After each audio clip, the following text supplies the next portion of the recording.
Hello everyone, I am the Coding Zeta, and just a quick thing before I go into finally my third draft of Kaldheim.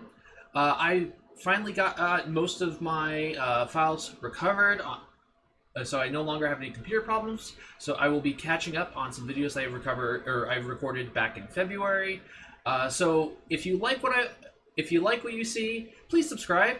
If you're not interested in subscribing, but you have any comments or concerns or questions, please ask them in the comments and I'll try to answer them as soon as I can.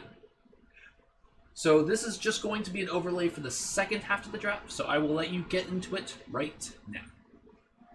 Hello everyone, I am the Coding Zeta, and this is another draft of Kaldheim, best of one, and this is... This is definitely not the rare I want to open.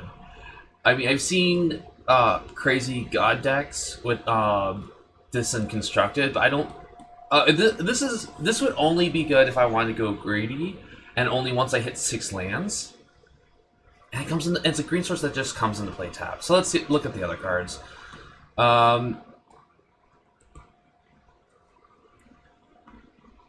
That's a weird damage slash pump spell. I guess it's versatile. Divine Gablet is both good and bad. It's good in late game when they don't have cards in hand, but I don't think it's where I want to start off. This is just not a very good pack. Military cards, return to 2 snow cards. Snow is good. I am only taking this because I don't really like the removal spells here, personally. Okay, Path to the World Tree is something that's good. This is good if I... this could be good if I'm in blue black. Weathered Rootstone, this is only good against certain decks. I'm not playing sideboards, so I'm not worried about it. Horizon Seeker is really good. I'm not a huge fan of Fearless Pup. The Stateful Stroke might be better in this format than most formats, since it does seem to be a bit slower. This is a good fight spell.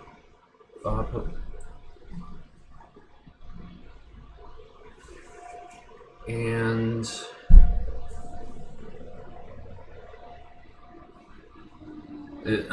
this is obviously manifesting for this. If I go in the green, which do I want more, the fight or the creature? Or the path. I do want to focus on snow. Let's take the creature. Damn game. Igna Runize is not bad. It's also good for trades because then you just draw 3 cards. Here's a snow creature for 3 seasons. This is not bad. I'm not a huge fan of this guy. So I will eventually want snow permanents if I want to go this route. Not liking the green spell or the green spell here. So it's either Igna Runize or the bird. Both are really good. I think for trades, and this is a decent removal spell. For trades, this is definitely better because if I trade with 1 or 2 of their creatures, I'm probably drawing 3 cards. And this is a common, so I'm going to take the Igna Runize. I'm not necessarily in blue-green just yet. Binds the Monster's not bad. Another one of these. Snow's really not picking up just yet. And I think I actually like the Horizon Seeker more than the Mistwalker. Mistwalker's fine. Oh, there was a Snowland. Oops. That's fine. Another Shimmerdrift Vale. Is this basic land? Yeah. I'm actually gonna probably take the land here. This is okay. It's a bear that can possibly grow another creature, and there's no +1/+1 counter theme, so I'll just take the land here.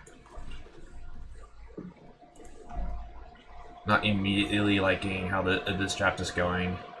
I can either get the land or the bird. The bird's... I will need more snow mana for the bird. Which there's 2 snowlands in this pack, and this is pack 6. There's 10 cards, so I might actually see one of these snowlands, depending. Though people are more likely to take them. I don't really like the Sea Invader. It's a weird flash card that's just a 5/6. It can't even come in as a chump blocker.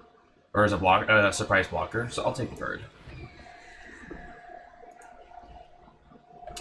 You control 3 more creatures that share creature type. So this is... So it really only needs 2 creatures of the same creature type. I have bird, I have human, and a couple of humans. So the choices right now are definitely not the Snowland. Either the Shapeshifter, the Raven Wings, or the Master Vandal. I don't think Master Vandal is super great, although it's fine. I will play. I might play one. I'm gonna take the Changeling because it could be. It has a good chance of being a 3/5 since I have 2 humans.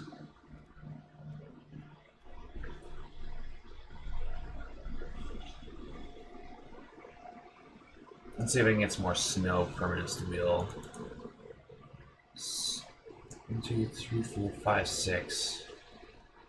So this is good for Foretell decks, which I'm kind of far from. I don't think I have any Foretell cards. Yeah.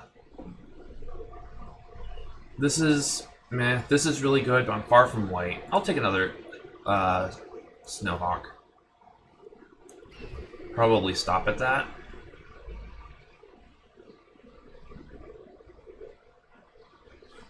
And let's see what wheeled for my first pack. Okay. I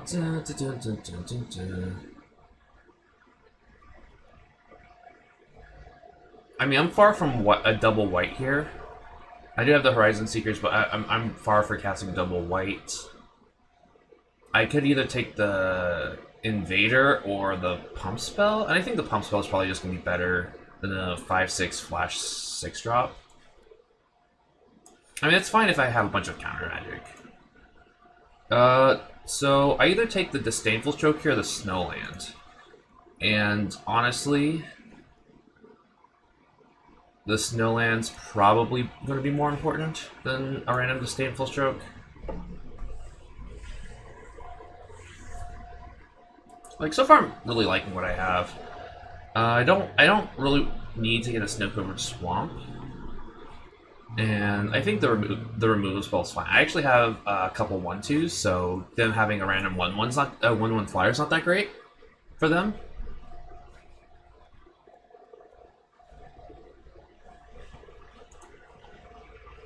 And all the packs are right here.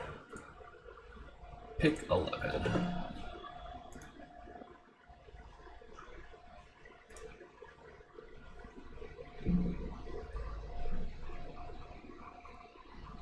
So let's see, how many snow cards do I have so far?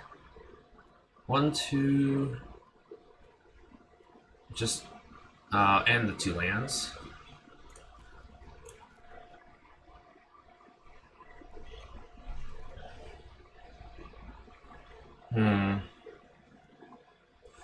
So I'm just gonna take the snow-covered mountain here. I'm probably not playing. I'm far away from this. This might be okay because it's just a Windrake, but it doesn't really do anything in the deck right now. And if I do go into red, having the snow mountain's pretty good. Speaking of red, I mean this can be a removal spell. I'm probably not in red.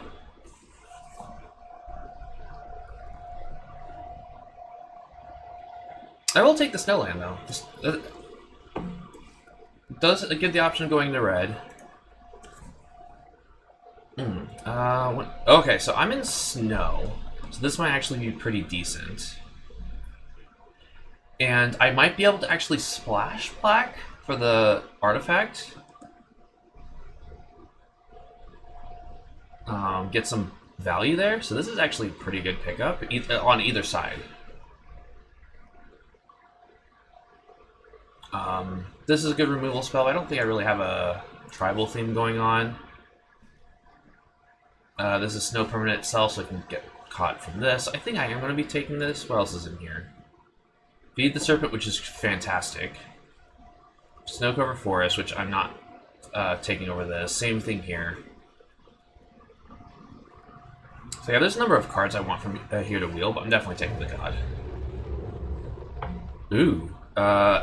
If a non-token creature an opponent controls would die, exile that card with ice counter.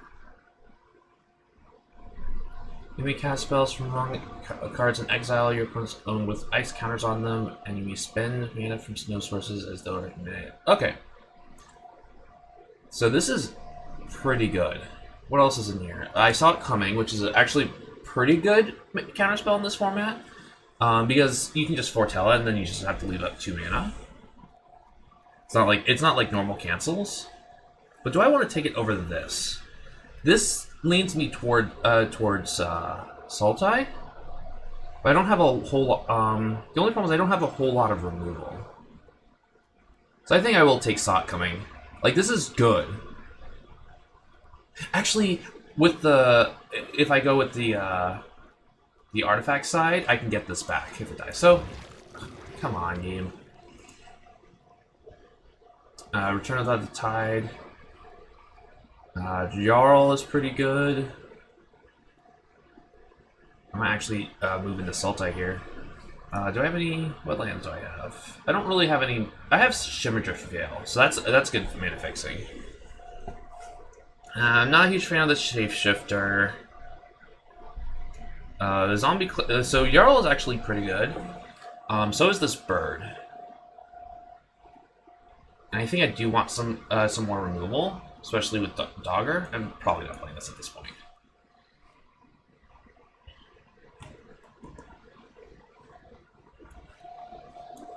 Well, 4 cards. That's actually pretty good too. It's a land. It's another tap land. Let's take the Jarl. I need some removal. There we go. Okay, I'm moving into Sultai. I don't want this. This is actually pretty good, especially if I get some more snow lands. Well, I'll take the Feed the Serpent. Maybe the Sculptor Wheels. Oh, okay. And I'm definitely in snow. All right, let's move into it. 3-color snow, which means I need strategic planning. No. Yeah, I don't. Another 3 seasons. This might wheel because it's blue-green. I'll take the forest. Like, board wipes in limited, I think I've said this before, are really good. I can also just randomly hit a planeswalker and then seal the planeswalker. I just need to make sure I have a lot of snow sources. So I currently have 1, 2, 3, 4, and I could just play the mountain. I don't. That one's not very good. The only reason why I'll play the mountain is because it comes into play untapped. This isn't coming into play untapped. I might. This Yeti's actually pretty good.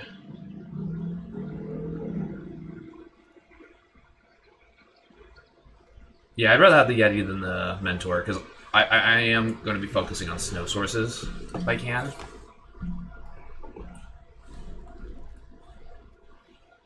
That's actually a really good pickup here. No, I don't want any of this other stuff. So that's what, 5 sources? 6 sources? Yeah. I would like to get high enough snowman account so I don't need to play this mountain.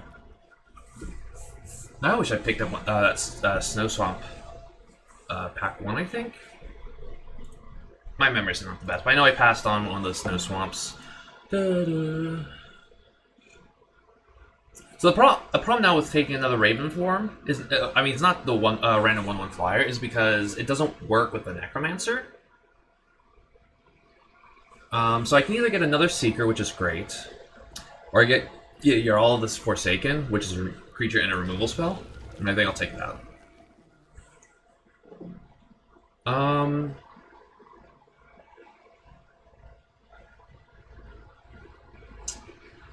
I don't really want to be constantly milling. This is Dread Rider is a good top end, but I think I want the Recruiter more.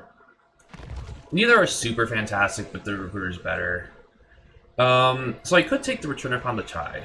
It's a decent reanimation spell. I won't be getting a whole lot of elf tokens more often than not, but I'm going to take the Snowland.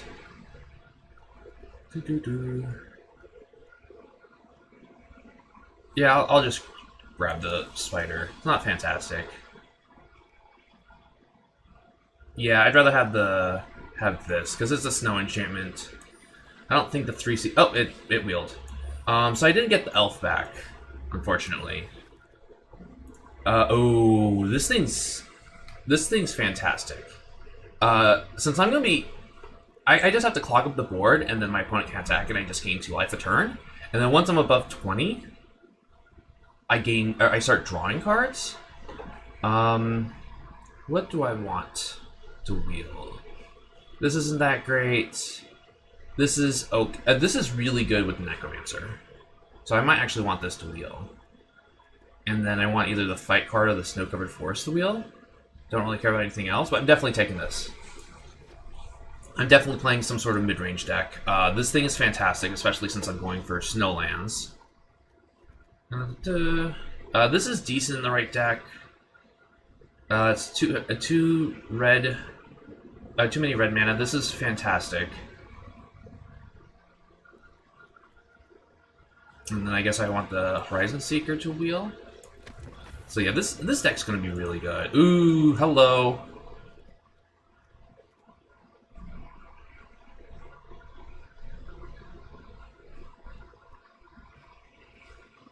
Yeah, I take Mantle. I'm ready with the Frost. How many creatures do I have? I'm mostly taking creatures right now. So I actually have quite a bit of Snowlands. So this might actually be pretty good.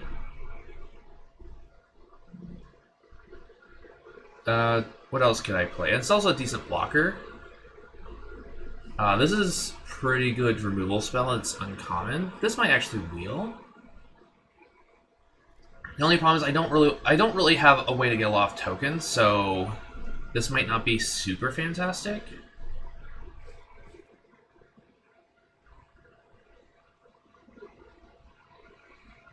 Oh, it's an instant. Okay, I'll take it as an instant. I don't think I'm going to be taking a second one, though. I don't really have any giants. Although I have some shapeshifters. How many shapeshifters do I have? Only 2? Do I have any giants? I do not.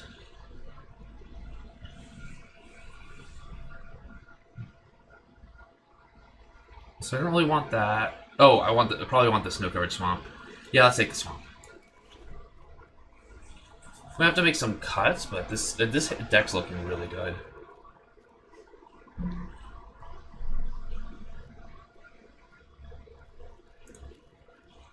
One, 2, 3, 4, 5, 6, 7. If I get like 1 or 2 more snow sources, I'll probably not play the mountain. Oh, if I get 1 more, I probably won't. If I get 2 more, I definitely won't. And I can actually probably focus on getting snow sources. Do I want Path of the World Tree here? With all my tap... Okay, so with all my tap lands, I can actually possibly... I would need to get 1 more white source. Or 1 white source, which could be this. And it could be useful. But do I want to take it over the white-black tap land? Yes. Yeah, let's try it. This is decent. Rune of Light is fine. Annul, meh. I need more creatures, but this replaces itself.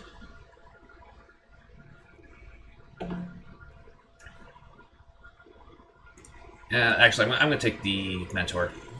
Helps with the sacrifice card.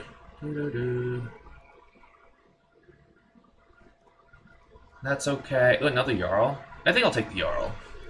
Good. Here we go. Here's a fight spell. How much snow creatures do I have? A lot. So I think 3 Seasons is going to be really good. I'll take the fight. Some more removal. I'll take the land over all that stuff.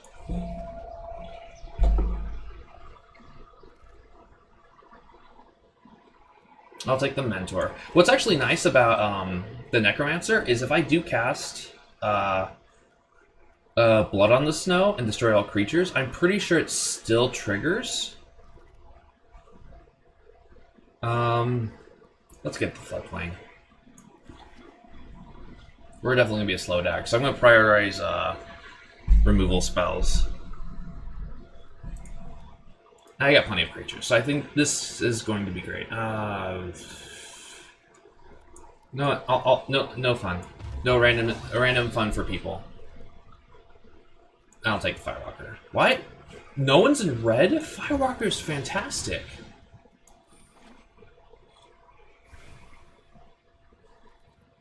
Why is it that card? Oh, because it's 3 seasons. Okay, so I do only need to cut 6 cards. Probably cut a couple creatures. Let's see what I have. I probably don't need 3 Jarl the Forsakens. We do have a lot of 4, so I might actually want to cut 4. I think I actually want to cut the Kinseeker, because I do have 5 clerics, but otherwise it's not doing much. So I'll cut this. All my other 4s are much better than that. I think I still want to cut one of the Forsakens.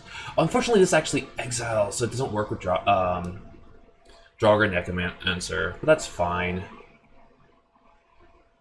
I don't think I actually need Glittering Frost. Raven Form is another exile, unfortunately. I don't think I actually want this pump spell now. Definitely want that. Definitely want those. And what's my mana fixing like? So if we go Swamp, Mountain, Forest, dual.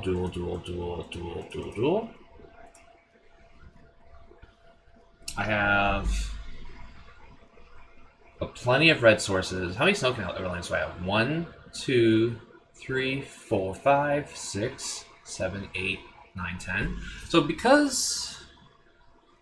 Yeah, I think I'm actually going to keep the random mountain. Actually, no, I'm not going to play the mountain.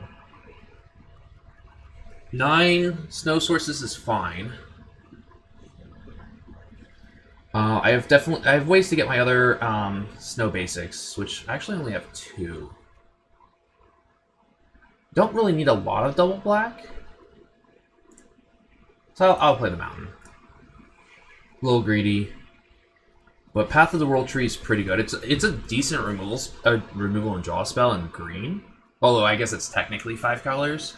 I can get a basic land, and I can easily play this on either side, and I have a bunch of snow permanents.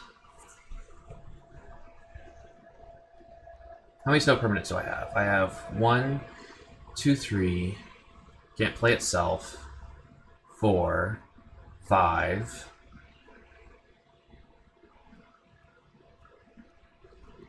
6. Yeah, I have 6, so I can play it on either side.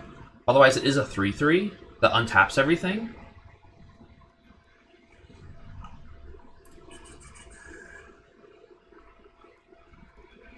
Yeah, this is looking really good. I don't want to cut any creatures. I do need to cut 2 cards. I'm definitely not cutting Cosmo Elixir. I think I'm actually going to cut the Raven form. Because I have plenty of removal, and the other removal I have is better. Like, this is kind of weird better, but yeah. And then I want to cut... Maybe I cut one of the 3 seasons.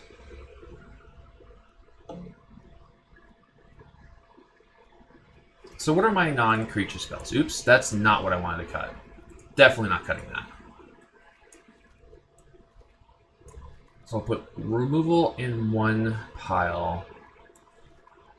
Oh, this is actually all of these. And then non-removal in the other pile. That's removal.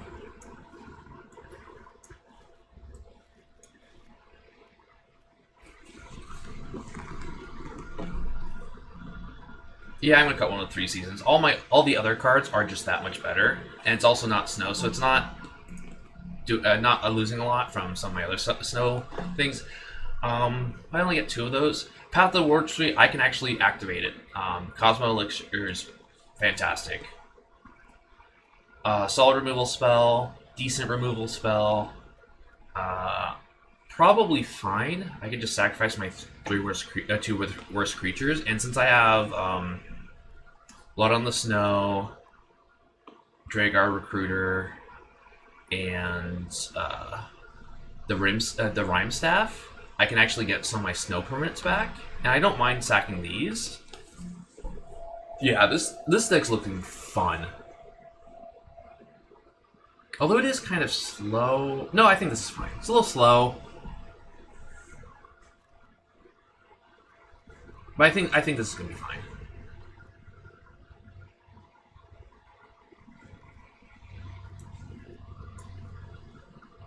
Let's try this out. See you for game 1. Alright.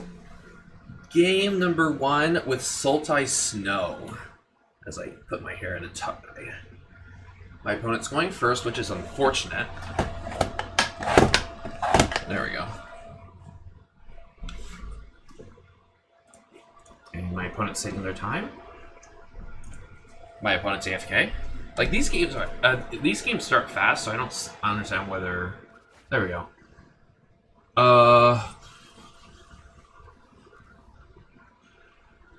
This hand's actually pretty bad. Like I had the option of casting some of the creatures, but they're all 4-drops, and this doesn't do anything right away. So I'm just going to mulligan this. That's the problem with the way this greedy deck works. This is a lot better. I'll return one of these lands. Probably the red-white land. I'll keep this.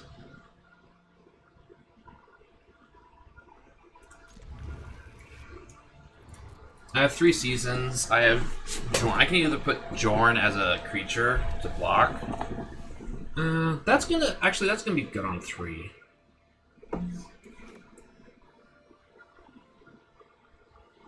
So let's do this.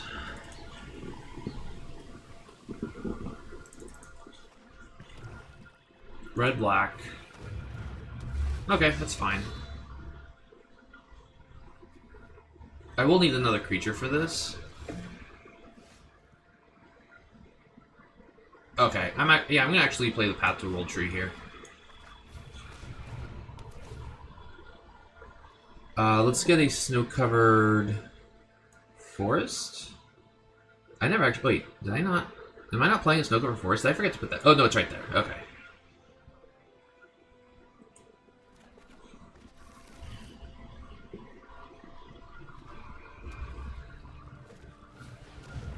Alright, so I am actually going to need to start playing creatures. Which... This is a better creature to just... Actually, no, let's play Jorn. If they kill Jorn, that's fine.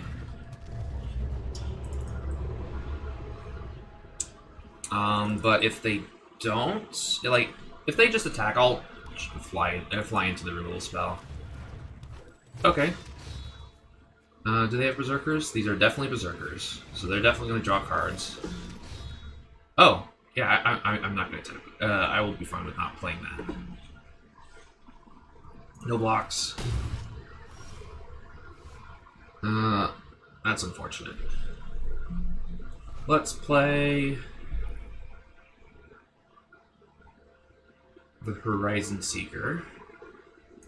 The problem with all these tap lands is that I'm a little bit behind. And I don't get to untap for more than 3, so I'll just hold off.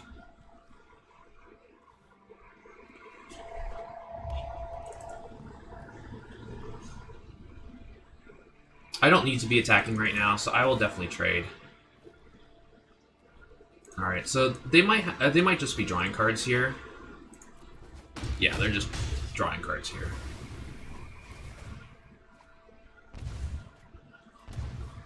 But I get to play Mentor. Do they have a way to get Yorn off the battlefield?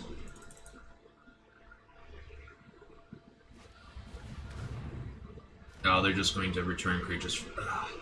Okay.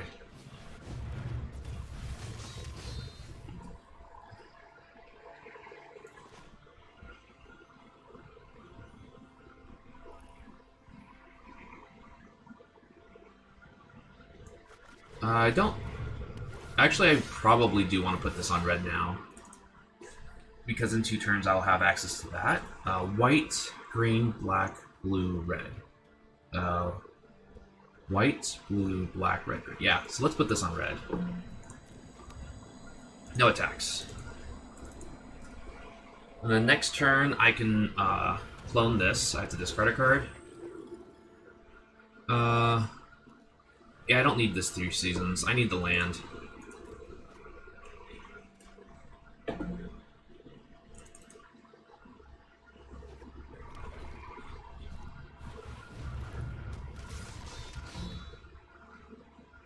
I actually want to clone this for the token, so they're getting a lot of value of this out of this Avenger.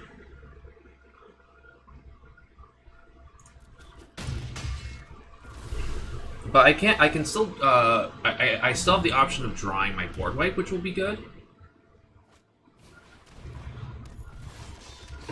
Snow-covered swamp.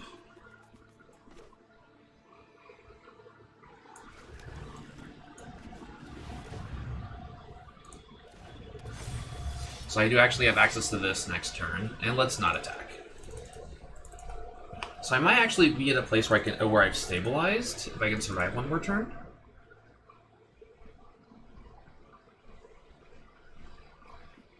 That's an elf. So there's a good chance that they're just going to swing with everything just to draw cards, and unfortunately I'm going to have to let them do that. But then I can get this off the battlefield and draw a couple cards. Oof. Alright, so that gets haste, so they're going to kill this token.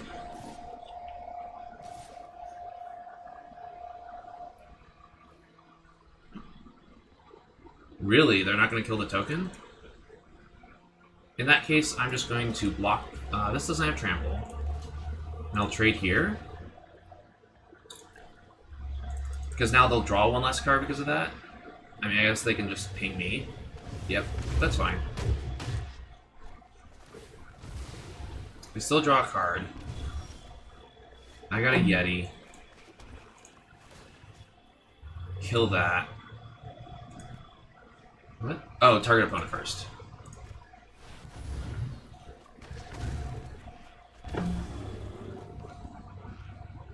And let's not attack. So that was a good draw. And I can actually cast everything next turn?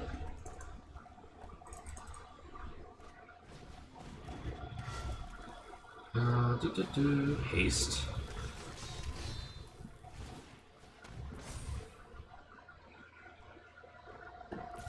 Or 3, unfortunately. So I will block. And do I just take the 4 here?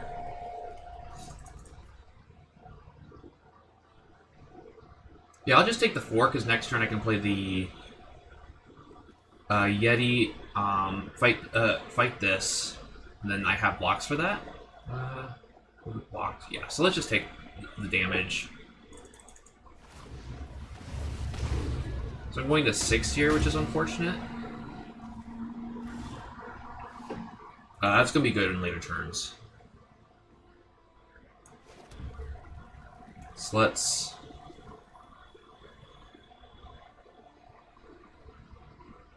fight.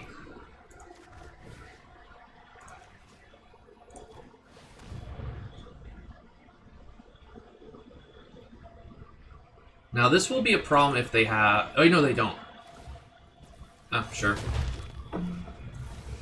And let's play the Yeti. No, I wanna start swinging attack with this next turn, so I can actually get Yorn back and start getting snow permanents out of my graveyard. Sure. Also unfortunate. Yeah, I'll block this. I go to 5. Okay, that was actually a pretty good draw. So I can actually empty my hand here. Oh, I am gonna lose 3 life. I need a way to gain life. Shoot. I have 2 turns to deal with this. I do have a lot of removal.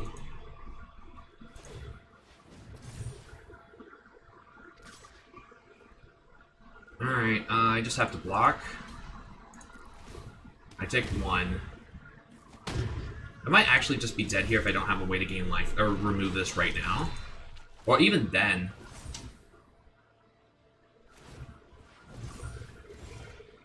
Alright, nope, that's game. Drew a little clunky and slow. That's fine. That's what I bought into. Alright, game number 2 with Sultai Snow, and I don't know why my lights gone down. Alexa, set the office lights to 100. And this is a little slow, but I think it's fine. I'm also on the play, and I can foretell this. So let's keep this.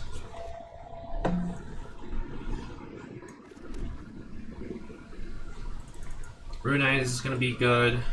This is going to be good. Probably put one of these on red. That's going to be good. I don't really have any snow runes yet, though. So let's put this on...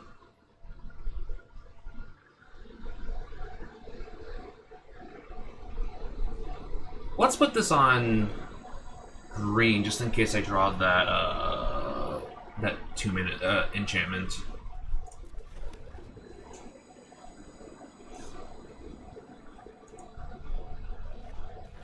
This one can be on black.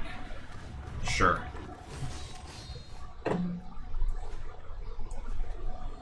Black. And foretell.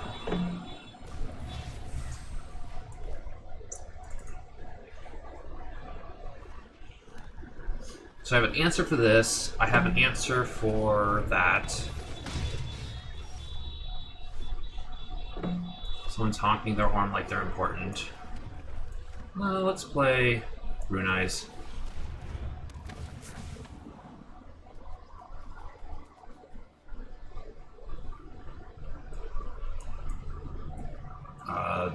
These cards seem great. This basically draws me 2 cards.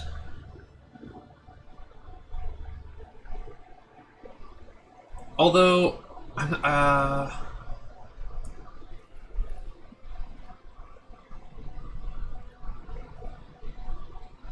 actually, no, this is fine.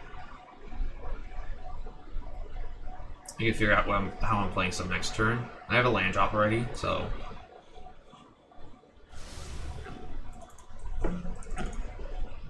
Did you have a Snowcover Forest?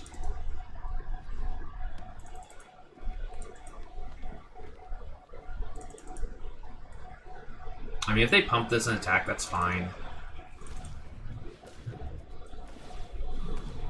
Sure. The way they're attacking is a bit weird, but okay. So let's go... Forest.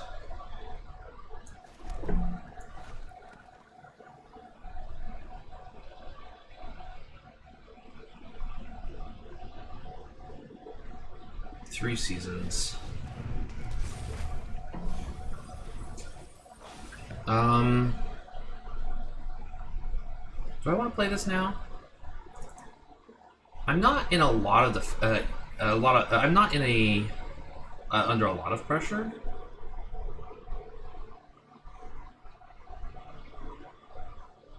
I can honestly, I'm gonna just surprise him with the Forsaken.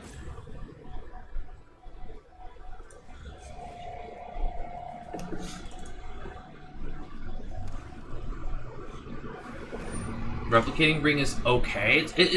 I played it with my first draft, and the major reason why I did that there was mana fixing, and eventually having it duplicate could have been useful. So let's run this out. Get this off the board. And I don't care if I don't get the value off the Ingot Rune Eyes. That's fine.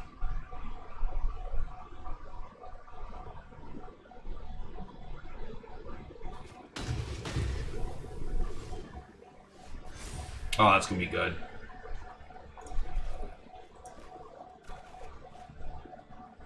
I have, yeah. So I'm gonna play this.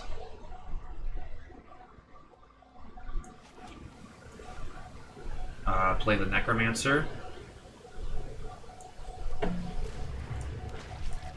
And not attack.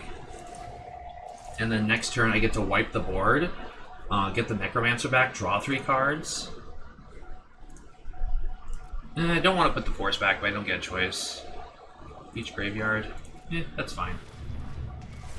Oh yeah, this is going to be an insane turn.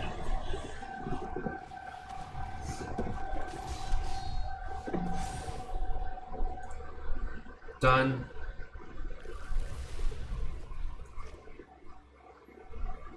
Let's see if this actually works. I think what happens is that these 3 get tokens. Because I think it triggers at the same time. So let's destroy all creatures.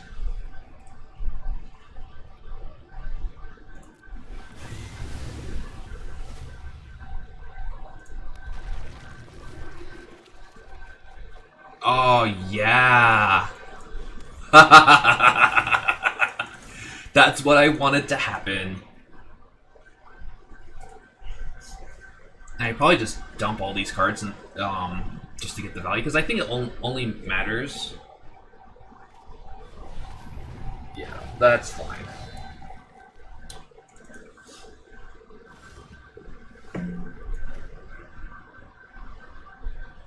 One, two, three, four, five, six, 7. Let's grab another. Let's get a land out of the deck. Let's get the Snow-Covered Forest. Play the Snow-Covered Forest. Play a Berserker. Play a Berserker. Play Giant Ox. No attacks. That was just great. I just wiped out their entire board. This did nothing.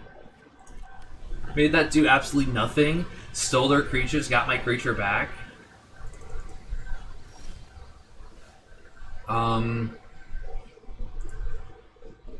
I don't have any snow permanents in the graveyard.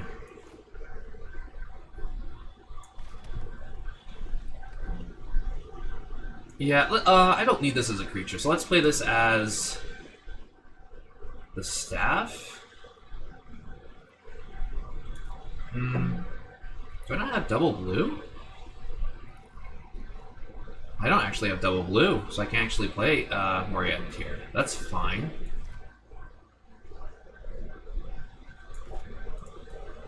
No, I have a great idea. Let's go to attacks.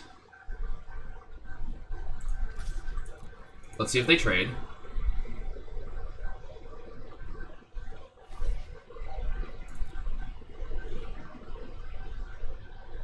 I mean, if I get any card, yeah, that's fine.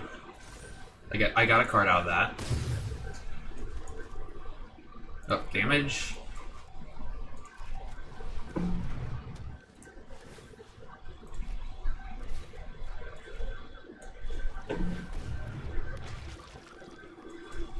Foretell. So I just ate a card out of their hand for free. Oh man, this is just insane. Oh, what does this do? And so you reveal a creature or planeswalker card. Okay, damn. They also went greedy. I don't have an answer for that, I don't think.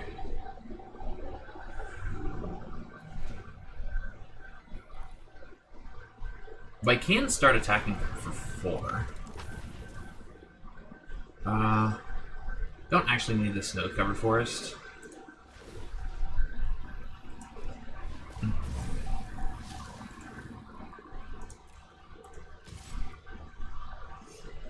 I'll attack with Bolt, actually, because I could just immediately recast it.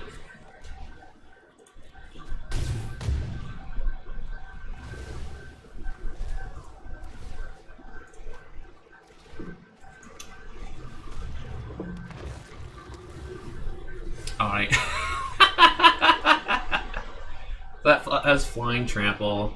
They can double pump it, which isn't, which honestly not that scary. That's makes it more scary. Oh, but I have removal spell, so who cares? Play this. It doesn't get First Strike or anything. I'd rather actually just play the Forsaken. So let's animate the land.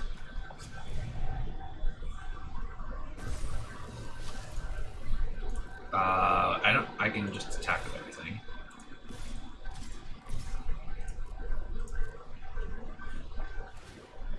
Yep. You got it. I don't actually. No, this only needs 1 black. Damage.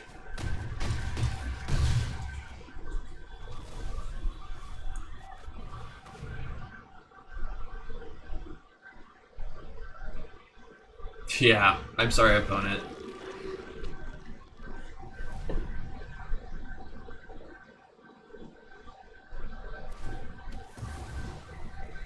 There you get flying. Whatever. Use up all my mana. Oh, I guess I could have played this, but whatever. I can get Ingot Eyes back. Oh, that's a hit. Colossal Plows, jeez. Yep.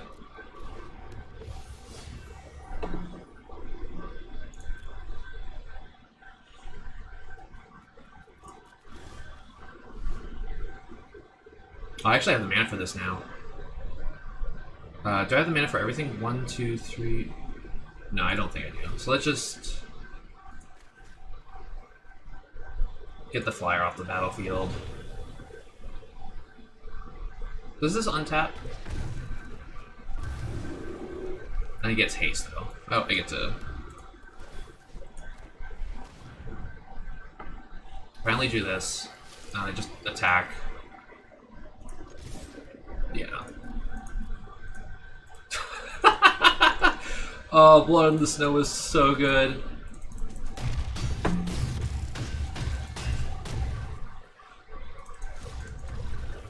Alright, so the Necromancer Blood Snow combo works exactly as planned. Ah, that was beautiful. Alright, 1/1 with Sultai Snow. And I don't care how well I do with this deck. I love this deck. This is actually this hand's actually probably fine. I could just because I have Path to the World Tree, so I can get a blue source. So yeah, I'll keep this. Because if I can get this on 4, I'm probably in good shape. Especially since I'm on the play. And if I'm a little behind, I have Inga Ruin Eyes and Elderleaf Mentor. I do need to draw lands. I don't have a. I didn't pick up a snow-covered island, unfortunately. I do need to draw a land, at least 1 land. So I'm just gonna foretell here. That's good for me. Okay, so I'll play the Floodplain. This is a little unfortunate because this requires double black. But I have Inga Ruin Eyes, I have Cosmos Elixir. Both are going to be great. So they're playing Jund. Okay. That's bad. Oh, but I definitely need black sources. So I am actually going to play Ruin Eyes here.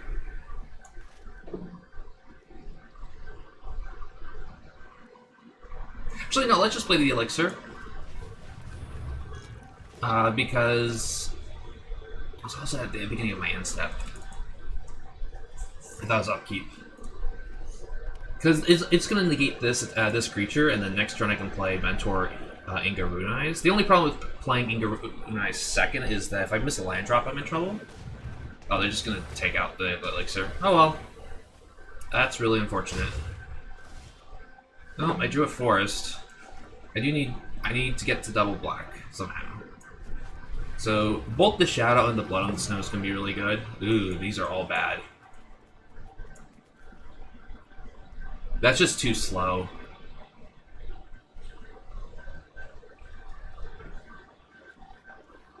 To get yeah, that's just too slow to get double black. Oof.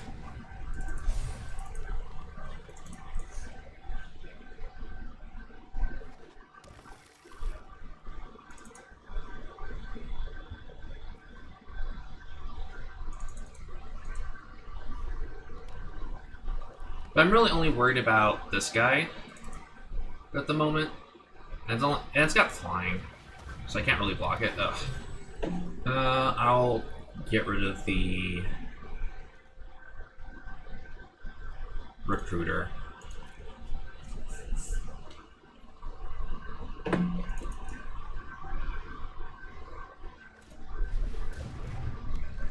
Oof.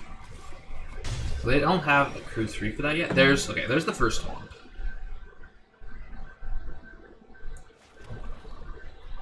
And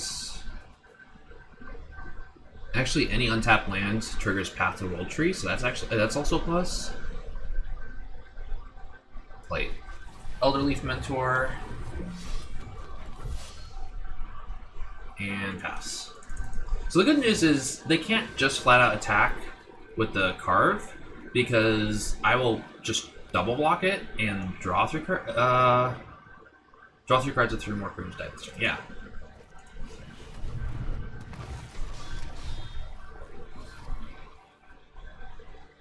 That's fine. I get the if you attack with this, I get to draw 3 cards.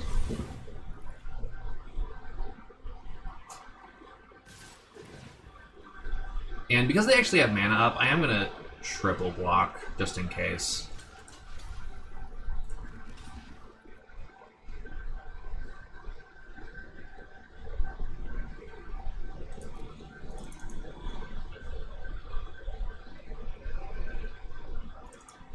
Although this means this block means I might not draw 3 cards, but then I have 2 creatures left on the battlefield for future turns, so it's a trade-off. But if I don't kill, if they had a pump spell, I'm in trouble.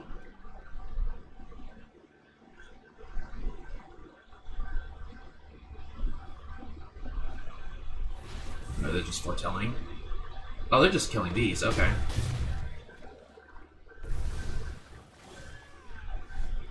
Oh, that was the worst card to draw there. Okay, I should have just double blocked with the Inga Rune Eyes. I'm in trouble here. I'm in a lot of trouble because now all my good cards are gone.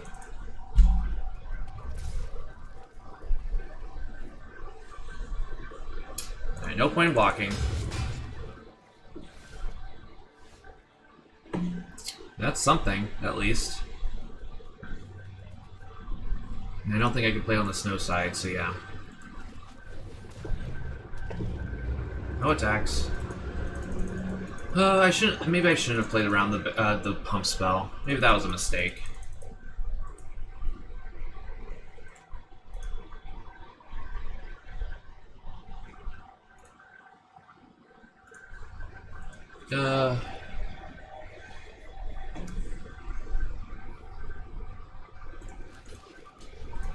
This is just the best way to attack, because if I just double kill this, then I'm just dead to the flyer on the following turn. I can still draw an untapped Black Source and be in good shape.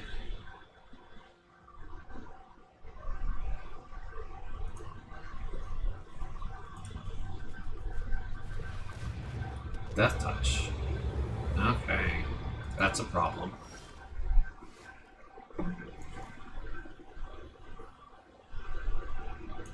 Alright.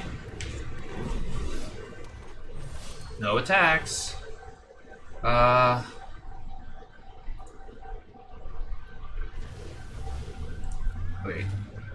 Oh, it's 2 cards. I thought it was 2 creature cards. Okay. What's the other side? Throne of Death? Yeah, that's pretty good. Okay, the other side's Mill. So, I do get to draw 3 cards off this.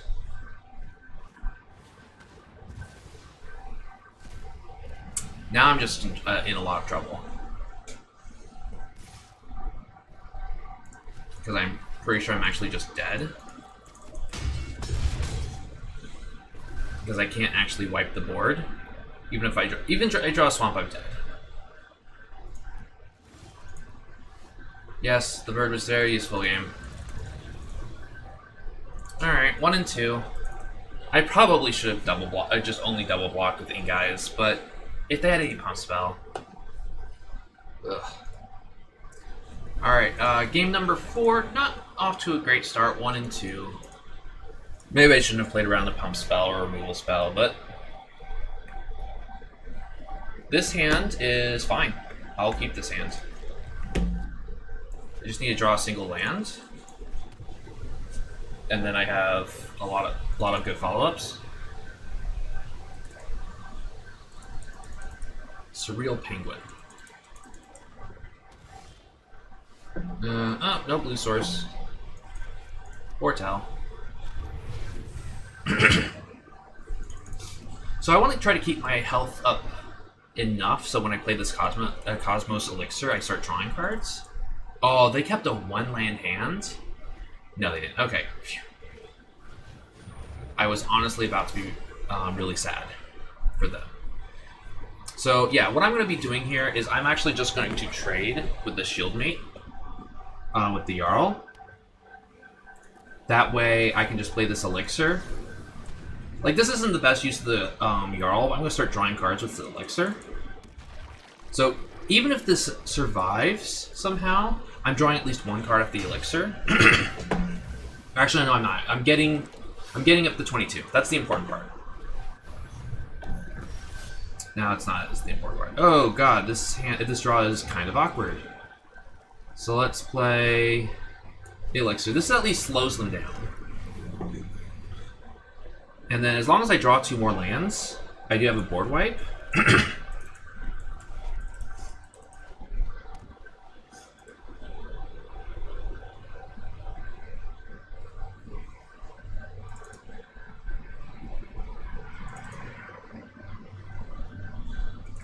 And this is going to slow them down greatly. So it looks like, at least right now, they're mono white. Sure.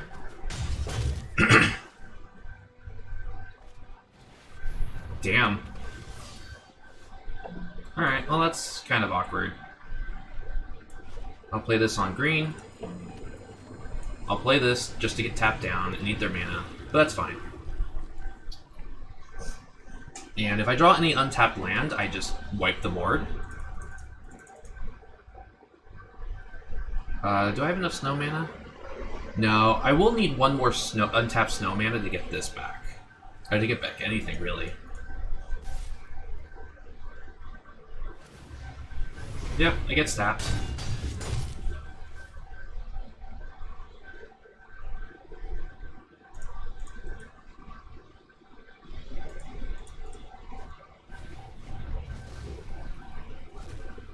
Okay, yeah, I just... Oof. Alright, so I think what I'm going to have to do here... Path to the World Tree. Get an island. Oh, no, I don't... No, I have to get a snow-covered forest.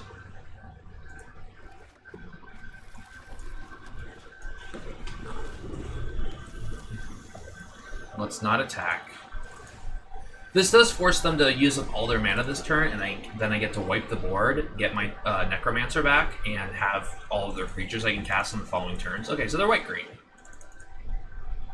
So I'll use all but 2 mana, because I assume they want to actually get in for damage.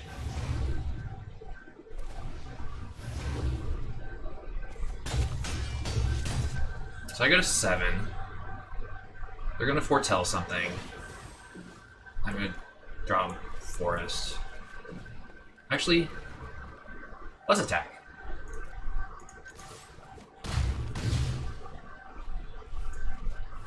Destroy all creatures. And Necromancer.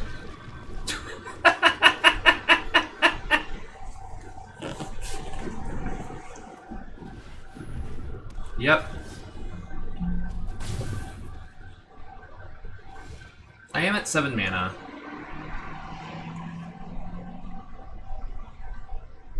Do I want to exile a card from my hand? From my graveyard? Yeah, I'm not getting that spider back. So let's play this.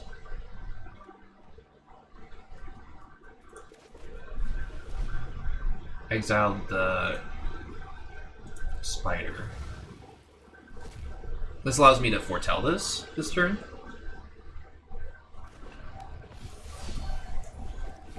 I'll be fine trading with the Outrider.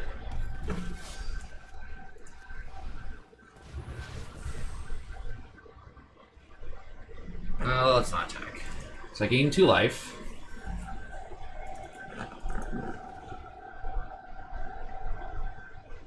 Honestly, I could probably just chump this since I'm gonna. I have more creatures to get. Yep, I will definitely fight that. Play the Snowlands. Play the Gold Mod Champion. Fight.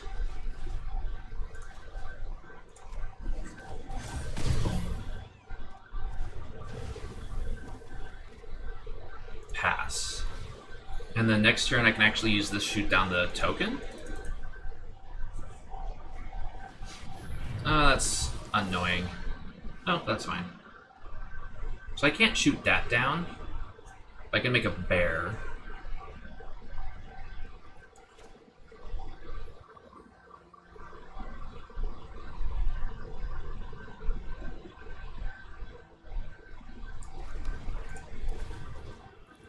Target opponent, target creature. So I haven't actually drawn any cards with this yet, but I'm getting close. And no, I can't actually boast yet. Do they have reach? No, I can actually attack with the flyer. I'll attack with the flyer. Sure. That's actually a huge win.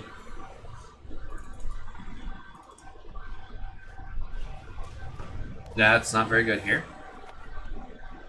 I will triple block gladly.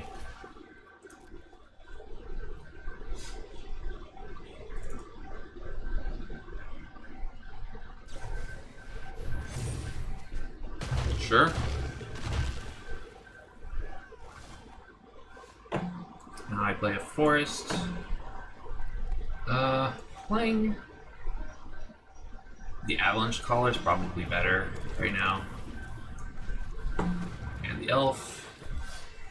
And your creature. Oh, you know, I can't activate this turn. Oops. That's fine. This doesn't have trample. I'm almost to the point where I'm drawing cards with this.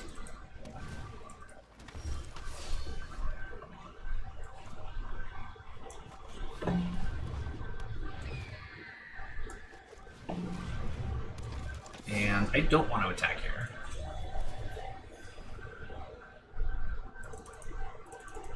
So I don't actually want to draw, play more lands.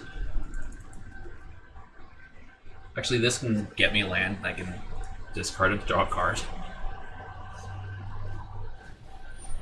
Sure.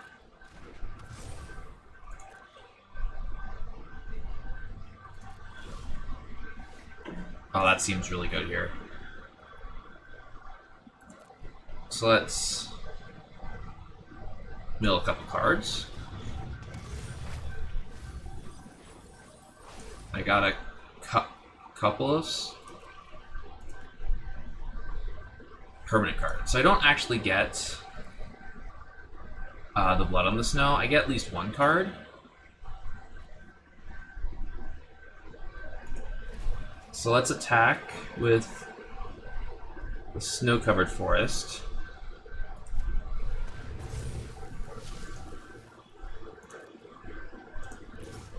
And let's actually, I can attack with the Horizon Seeker too. Just the boast so I can draw a card? Yeah.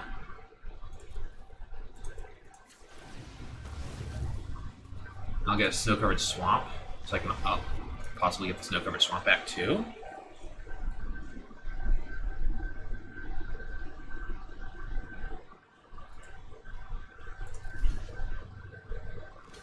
Yep, that's fine.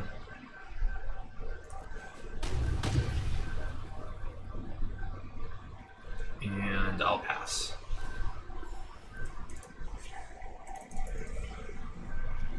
And they're just drawing lands. That still makes them a 2/2, which is good for them. Activate. Yeah. My turn. So let's get the Yeti and the Forest.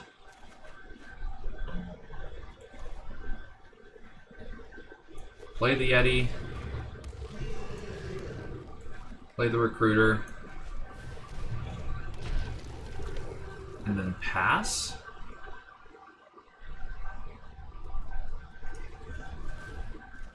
Draw a card? Oh, beautiful. And they're just drawing lands, but them drawing lands isn't bad because they're still getting 2/2s. So let's activate. Oh, that's gonna be great. Get rid of this forest. Alright, so you get... I don't think I care about this. So you get this, this, and Warhorn Blast is actually going to start getting pretty good. So you can get Golden Watch out and back. Let's go to my graveyard.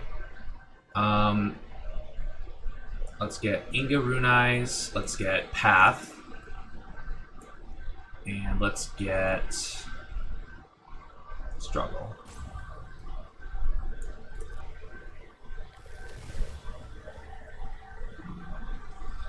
So now I will... It's just a 1/1. So actually, I will get rid of the 3/4. They get a 1/1, but I can chump. Yep, resolve. Do I not have double blue? I don't have double blue. Okay, this is going to be played on blue. And I can actually attack with this. Oops, cancel. Attack.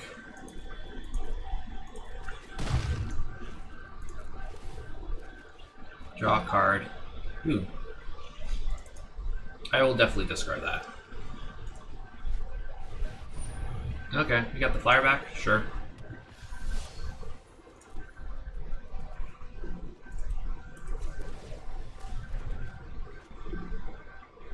And that's actually not that great here.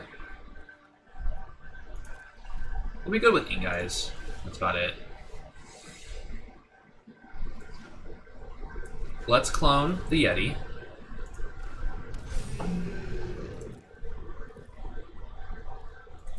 Activate. And they're just conceding. Okay. 2 and 2. With Sultai Snow on. This deck is great.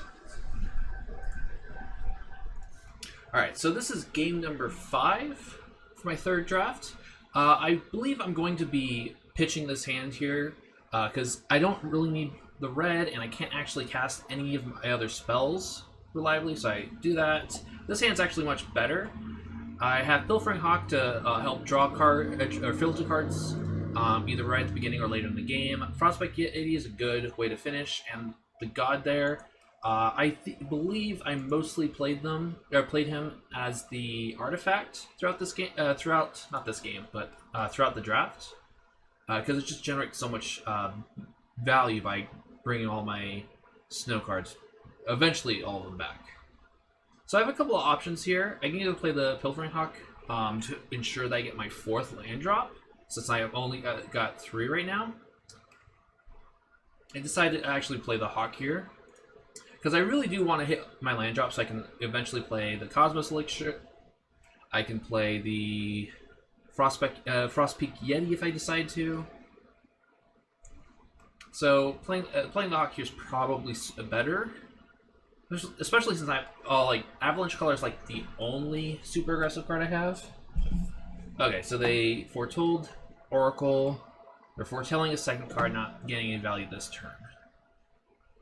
So I missed the land drop again.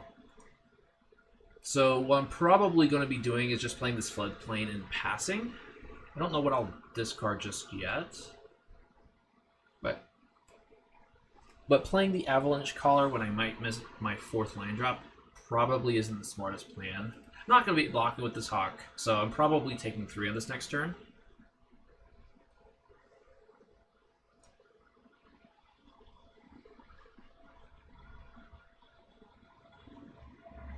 They're playing the Raven's Warning.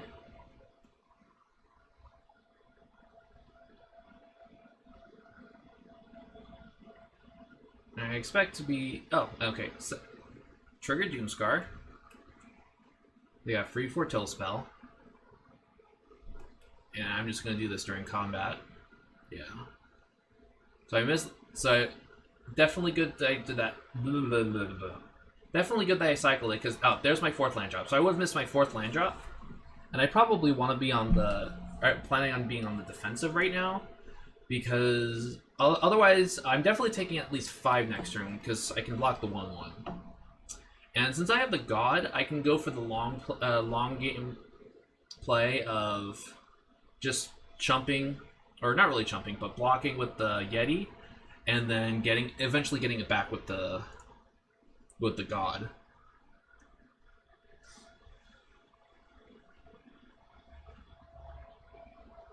Okay, so they bound the gold to Hawk because they want value off the Raven's Warning, because they get to draw a card if they hit their opponent with a flying creature.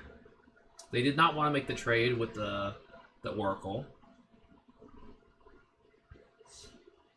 I drew a 5th land, but it does come into play tapped. So I have a couple of options here. I can play one of my 2 or 3 drops and the land, or I can just play Cosmos Elixir, which is great over time. To actually, they actually have to start dealing more than 2 damage a turn. As I get a phone call. So I get 2 life. Now spam.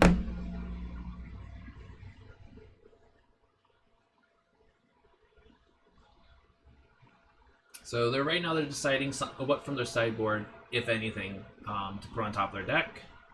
I don't think I ever drafted the Raven's Warning, although I played it in one of the events, and it was really good in that event. But it's not exactly the biggest bomb. But depending on how you draft it, it could actually be very useful. Or the 3rd chapter. Just waiting for my opponent to decide. Alright, so they put something on top.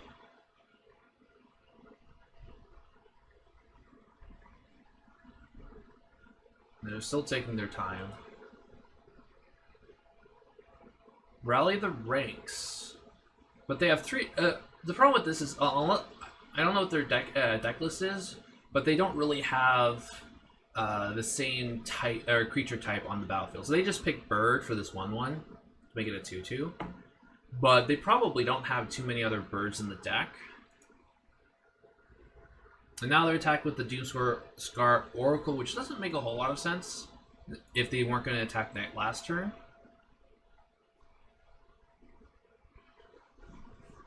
So now I have 6 lands. Oh, they also got to see what my hand was. So I'm probably just playing this on Cosmos Elixir. Because while I'm not drawing any cards the next few turns with them, what they have on the board, they can't race it. I will be gaining 4 life every turn, and as soon as I get a blocker on the battlefield, like if I draw another land, I can play a God of Winter and then play Frostbeak Yeti, just as you saw there, and just easily take start valuing them out of the game. I even can just play the Avalanche Rider and threaten them from that angle.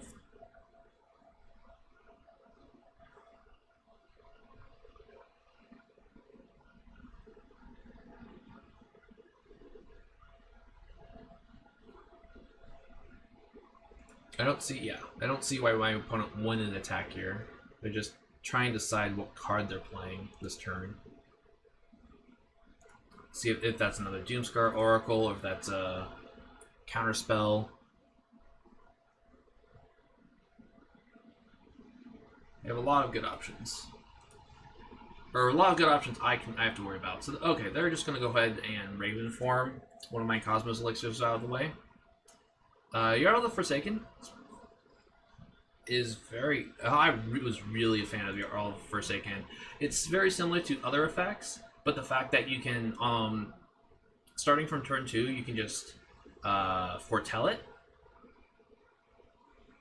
means that at any point you have a 3/2 flash creature that can also just kill something. So here I'm probably getting back the other Pilfering Hawk.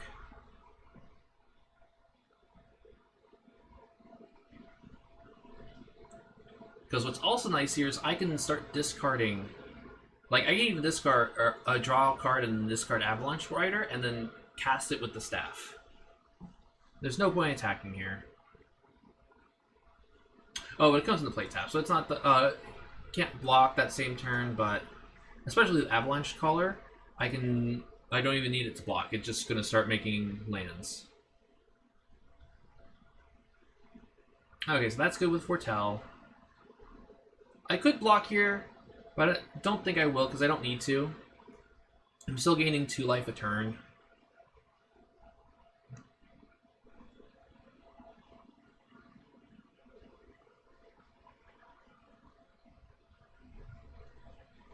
Okay, so they're just going to tap out the rune.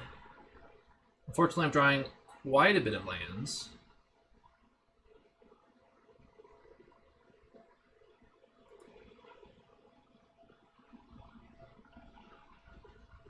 But what I can do, and what I might be doing, because I don't remember what the rune does, is I might, or play this, Foretell the Jarl.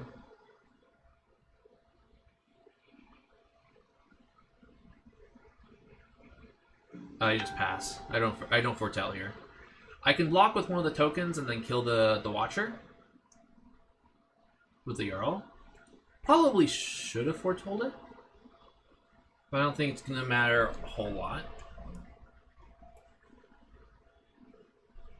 The one problem with foretelling is that yeah, that's pretty good. The one problem with foretelling is that you can't cast it the same turn, so if something weird happens, can't do anything about it. So they attack with a 4/4. I block with my little bird. And then end of turn probably Jarling here. The only threat is a counterspell.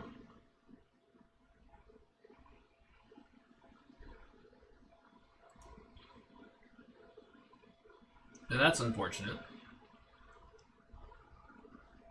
There's nothing I can do about that.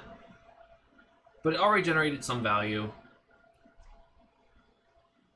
And as long as that's not a Sot coming, this Jarl is going to be very good.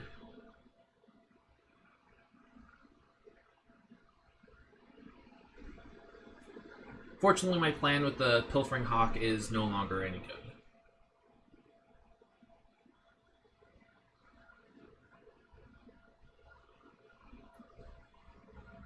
They do get a 1/1 back, but I have a blocker for it. Now the Draugr Necromancer, I was really glad I got that, because as long as it's on the battlefield, and as long as any of your opponent's creatures die, you basically get to recast those creatures as long as the Necromancer's on the board. It's kind of like the new Valky, except not permanent. So I guess I'm getting a little aggressive here. Yeah, it makes sense to go aggressive here because I'm not going to... I played everything out of my hand, so I'm not going to be drawing and discarding. I have no real other graveyard interaction, except the board wipe, but I want to get the Necromancer back anyways. So I just want to put some pressure on them with the land. And this is just to keep the common elixir from drawing me cards.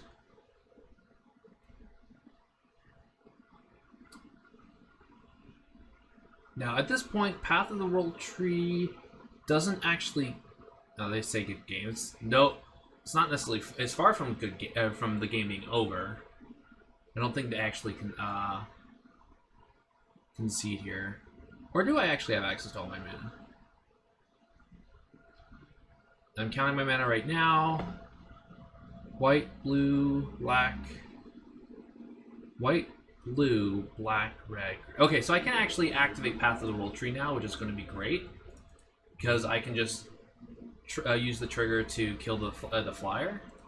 And then this Rally of the Ranks has basically done nothing this game. Or does nothing probably for the rest of the game. So they lay another Doomscar Oracle, which I'm not worried about.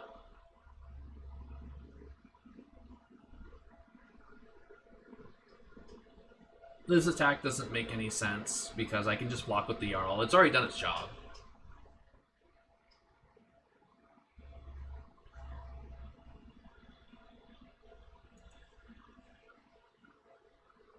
Horizon Seeker is very good, but I don't need to cast it.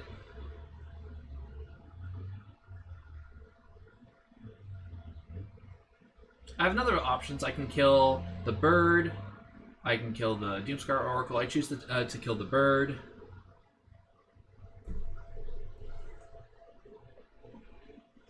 I get to be up 2 cards. I draw another Jarl. This time I think I'm actually going to be foretelling the Jarl just to use up all my mana. And no reason to attack. And now... Well, not quite yet. Oh, the Gates of Isfell might actually get them out of there, especially since I drew another land.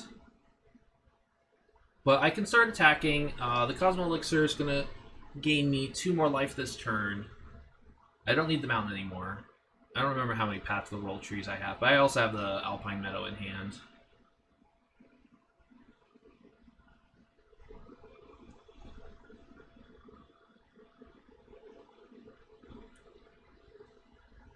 I probably... Let's see, how much mana do I have? 1, 2, 3, 4, 5, 6, 7, 8, 9, 10. I probably should have played the Path of the World tree, or the land. I can't remember if I actually drafted 2 Path of the World trees this time. Yeah, there's no point in attacking there. Okay, so I just left it so I can actually discard it. Tegret's Addo is also really good, and it's also really good on this board. Especially with drawing the Elderleaf Mentor, because I have a bunch of options. I also have the Hawk with the Bound in Gold on it, so that's a prime sacrifice target.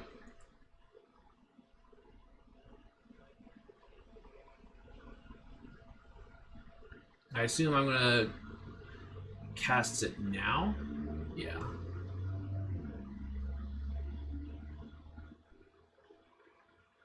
No reason to foretell it. Sack that Hawk.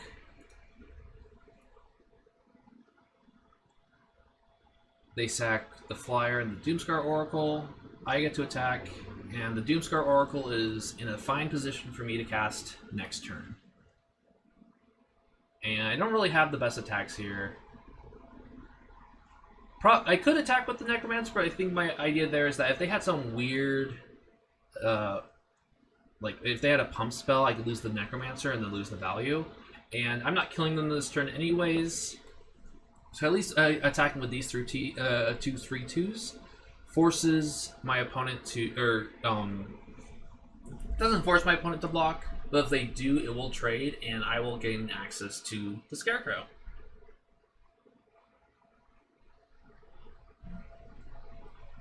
And since the only 2 board wipes are Doomscar and the Black Snow one, oh, there's Doomscar. So I do lose access to their creatures, but the game's far from over. Not a huge fan of the 4/2 Spider, but it does the job. And I'm still drawing extra cards a turn. The Draugr Recruiter is actually is a lot better than originally thought. It is quite a bit of mana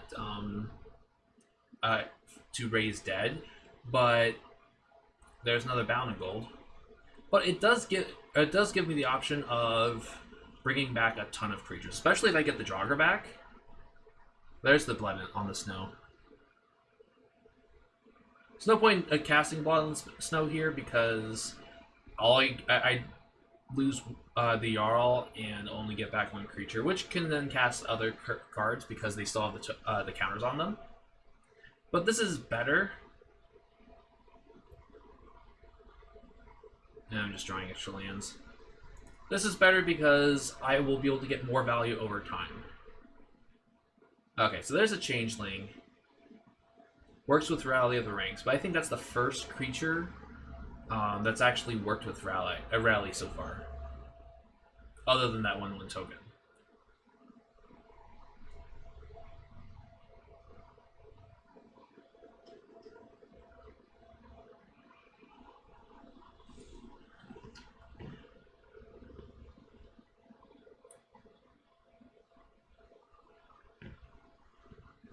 So I have a couple of options here. I could just hold back for now. I could blood in this, I could attack with both creatures, get a creature back with drug or recruiter, probably lose the recruiter, and then play Blood in the Snow, which I don't know if I can actually have the mana for that. I do attack here. So I have 3, 4, 1, 2, 3, 4, 5. I can't actually Blood in the Snow this turn because I've been holding on to the lands, but I do get to play the Necromancer, which does put pressure on them because now I have the option of playing the creatures that they lost. I'm still drawing multiple cards a turn, which actually is starting to become a problem because of how many cards left in my library.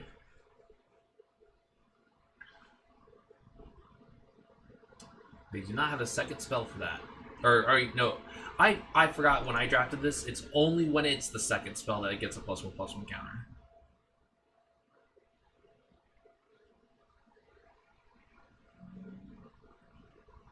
So I'm probably not going to be casting Blood on the Snow this game. I get to play the Doomscar Oracle, gain some more life, put a lot of threats onto the board. And now there's no reason to attack. I could attack with the Necromancer, but then it just dies. I can same thing with the Forsaken. If I attacked with both, the Forsaken would get through, but there's no point. And I don't fear a second Doomscar because the chances of drafting 2 of them is really low. The 3 season is actually really good here because I'll get to mill cards. I get to put a bunch of cards back. And I can get, there's a number of things I can be getting with the 3 seasons. Like, I can get the Yeti and start making it unblockable and attack with everything.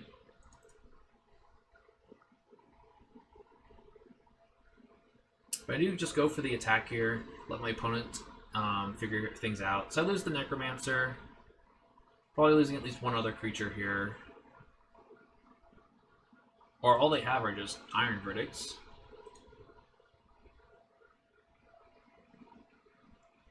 They take 5. I play the 3 seasons.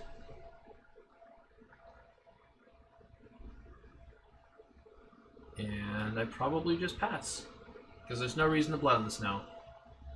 I do get to Feed the Serpent. I believe I have 2 cards left at this point. There's a Doomscar Oracle. Probably just get rid of 3/5. Draw another land. I get to grab the Avalanche Crawler. Yeah, this is just so I can start going very aggressive. Actually, they're actually just dead this turn because they have to block. They block the. Actually, they're not. Yeah, they are dead this turn. I have plenty of mana. I have plenty of Snowlands, so I just tap up, turn my Snowlands into creatures, and they take more than lethal, and that will be the game.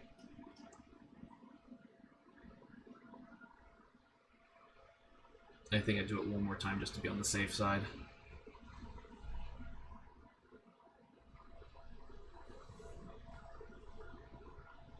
They trade oracles, and that is the game.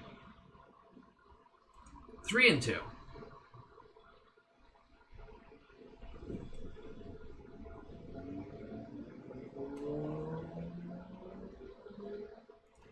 Alright, so game number 6. So I'm probably going to be mulliganing this hand because I mostly have a bunch of black cards I can't cast for a while because I don't even have any black sources. Struggle doesn't do anything until I have creatures on the board, so I did mulligan, and this hand looks a lot better. Probably don't want the Draugr. 1, I can't cast it. 2, it's better in the late game because otherwise it's just a Ogre, 3/3 for 4, which isn't that great. But the Pilfering Hawk, the Path of the World Tree are both great on 2. And Inga Runelise, while also Grey Ogre, is a little bit better because I have ways to get value from it. And it's also going to scry as soon as it enters the battlefield. I'm probably going to play Path of the World Tree next, since that's not the largest amount of pressure. And so it gets me immediate value, unlike the Pilfering Hawk, which I have to spend mana to get it. So I did play the Path of World Tree, but yeah, this gets another land out of my deck, so my future draws are even better. I'm probably going to be playing the Horizon Seeker the following turn, just to especially since I can just chump the Longboat.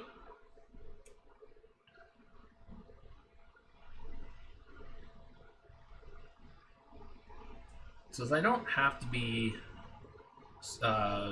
attacking with the Seeker right now, since I do have plenty of lands. There's always the option of not and playing the boasting and playing the Pilfering Hawk, but I am playing a longer game. Making sure I'm not taking too much damage is probably fine, just as fine. And I'm playing. I also kind of want to play the Inga Brunei's the following turn, so I can smooth out my draws. Since I already have 6 lands, 3 in hand, or 3 in play, 3 in hand, and probably want some action. Like getting the Foretell version of Barter and Blood would be really good here. So they're either deciding what to cast. Oh, okay, foretelling something. And they're not even attacking. So that's actually pretty good for me.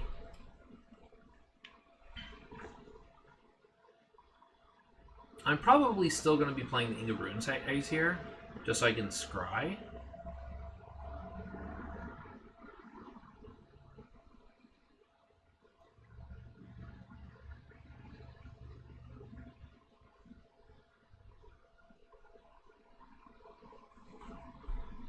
And there's the Turgid's Shadow. I probably want all of this. I might even want all 3 cards because the meta will actually allow me to play or to activate the World Tree, I believe.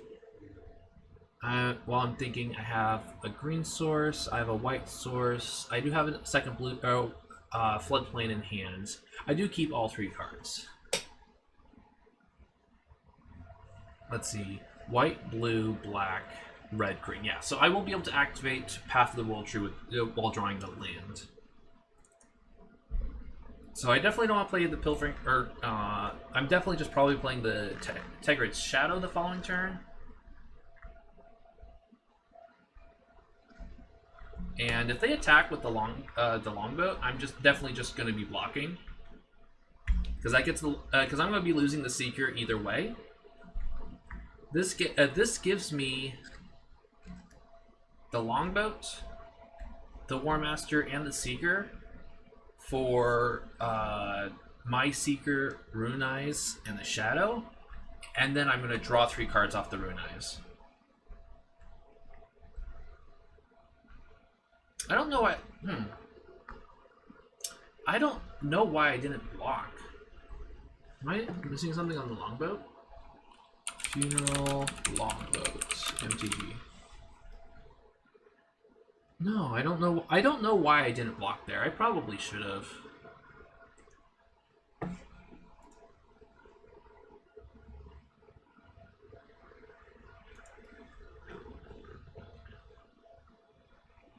Oh, the Longbow has Vigilance.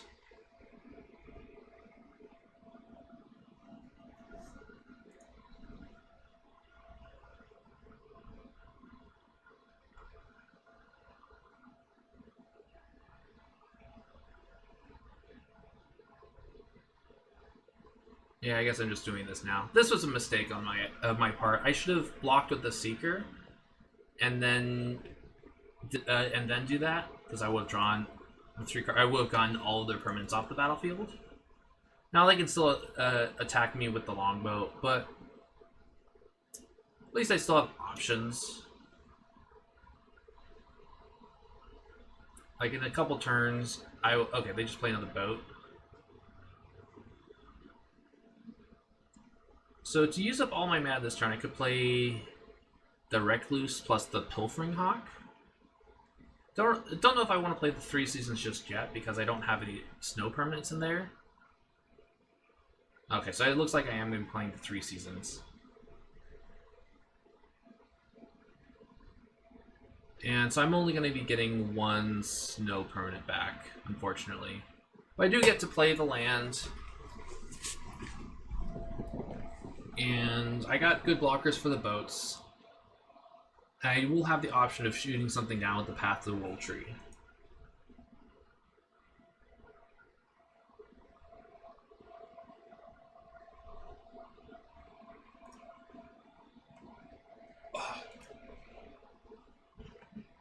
Alright, so there's a maxed Vandal. They're probably going to exile one of their creatures. The question is, do they want to kill... they're targeting 3 seasons. So I only don't get my land back. I still have the option of this Path to the World Tree. Now, the correct line of play is probably to attack with the Cave. Or is that what it's called? Carve? The Carve? Because they can... Thought you could. Let me look at the longboat again. Well, past me is deciding what to do. It is crew 1, so they could have attacked. So I'm just going to play the Recruiter here. I have a bunch of options for bringing creatures back, or I can even just block. Play the Pilfering Hawk. Play the Floodplain. And I don't think I want to be attacking here. And it doesn't look like I will. Good.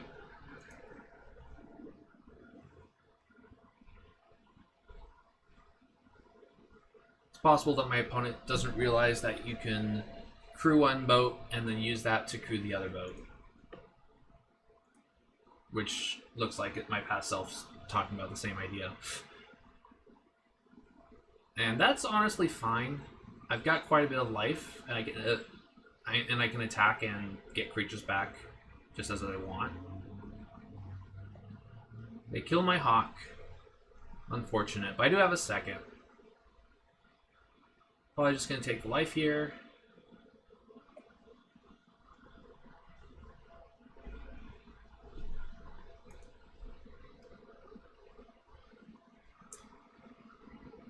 Probably want... a lot of those creatures are going to be very useful to get back.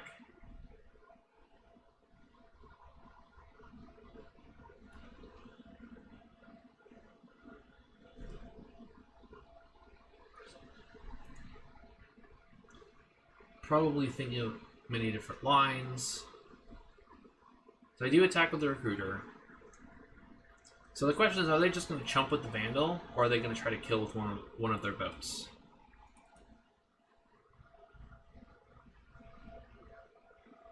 Neither of which is that great for me.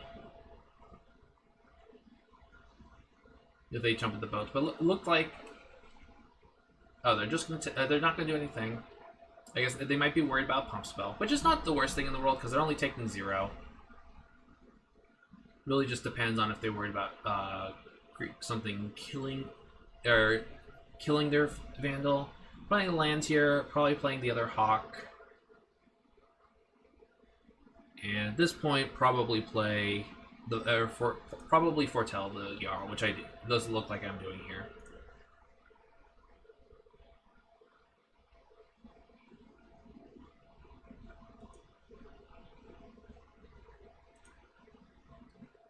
And I probably noticed this.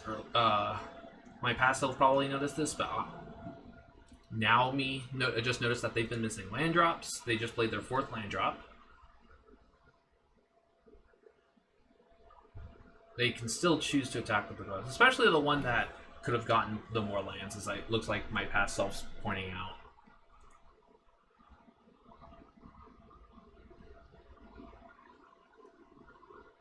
We're going to play a Mentor, make a random 1/1. Looks like now they're going to play crew the Carve. They attack. I'm probably just trading here with the Recluse, but they did get the land drop, so this could have helped them out. Well, it probably wouldn't have, actually, because it has to be the top card, but it could have.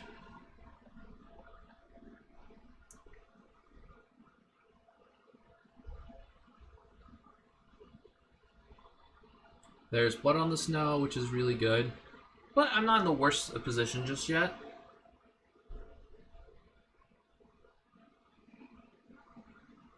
I'm trying to decide if I want to play the Swamp or save it for the Hawk.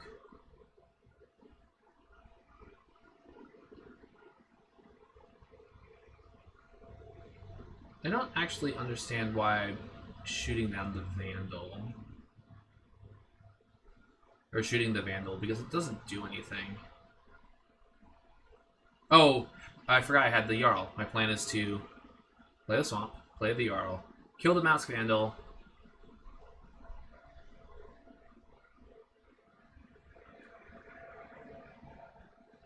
and that's all she wrote. I just drew my God, which is going to be great because I have a bunch of well, I have a snow permanent. And whenever I cast this Blood on the Snow, I'll have more because of the Pilfering Hawk.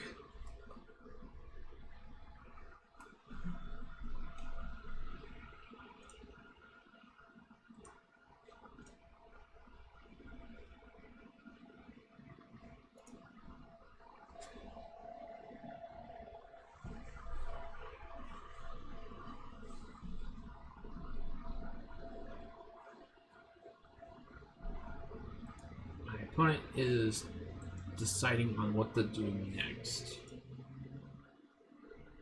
Looks like they're just going to attack with a 3/3 and a 3/2, which I don't mind jumping here. I have this Blood in the Snow. And I can also just use the Recruiter to get, say this Jarl back.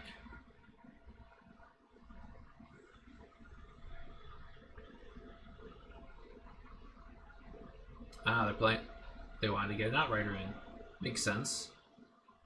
So this, if I sacrifice it, depends on if I'm actually considering playing Blood on the Snow this turn. So the answer is no.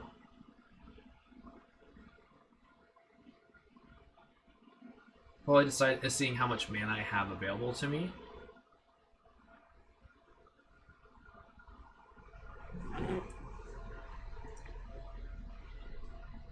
And the Outrider, which is fine, is still just a 5/5 for 5. Although it is an elf, so that creature type matters in their deck. So the question is, when do I want to use this Blood on the Snow? It's probably not now. They do get the block, but I get to say the Jarl back, which I can use on future turns.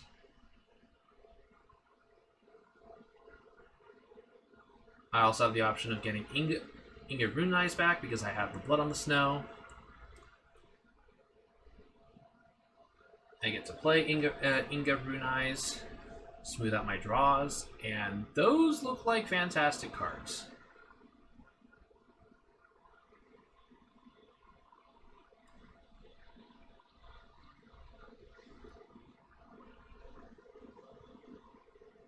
I'd be surprised if I didn't keep those, and I did keep them. Because on my next turn, or in this turn, I'm probably discarding this Shimmerdrift Veil. Then I'm probably going to either attack or just throw off this Blood in the Snow. And with that Binding of the Old Gods, losing the Inga Eyes, so I don't get to draw 3 cards. But I still have Blood on the Snow, which means I'm probably just chumping here.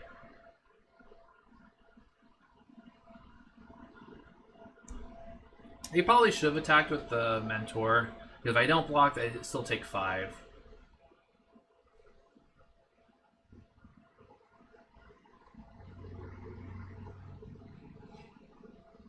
I don't see a reason why I wouldn't. I don't want to discard anything, so get the free attack in. Right now I'm just making sure I tap correctly because I want follow-up plays. While I'm doing that, I have 5 on top, 5 on bottom, so that's 10 mana.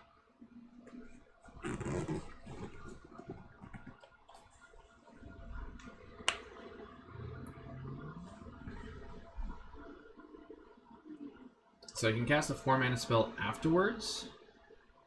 Destroy all creatures. Pay with lots of snow.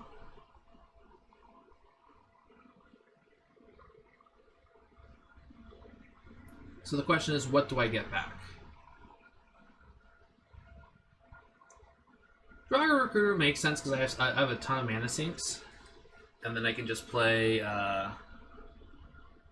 God of Winter, probably on the artifact side.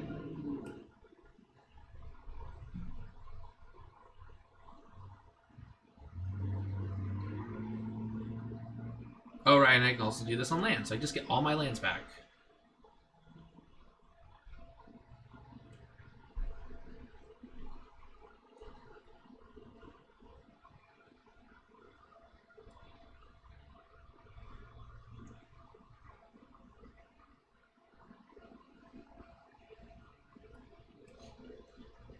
That's an elf enchantment. They get a 5/5.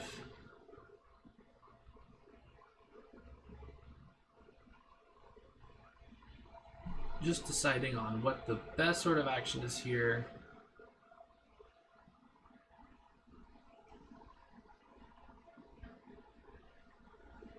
Play the Avalanche Caller. One thing I can do is turn one of my lands into a 4/4 and then fight the Outrider.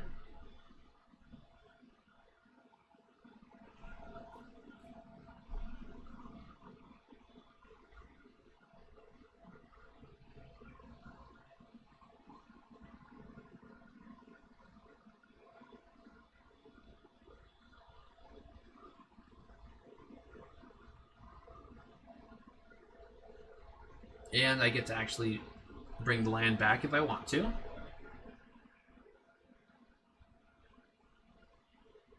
I get to attack them for 7. And I get a land back. Everything's going according to plan. Probably should have gotten the Veil back, but it doesn't matter. And then just like the past game, okay, I can make a bunch of lands into creatures. Play the Necromancer.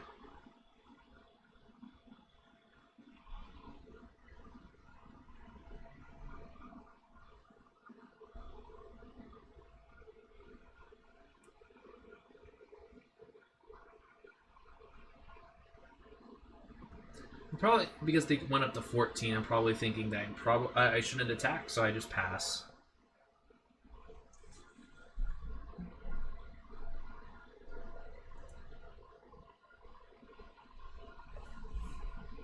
So they have 2 cards left in hand.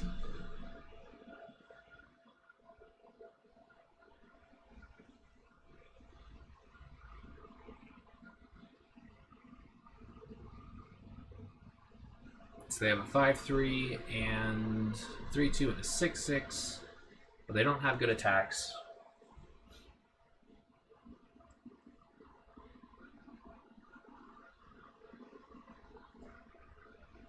Probably just playing this on the Necromancer.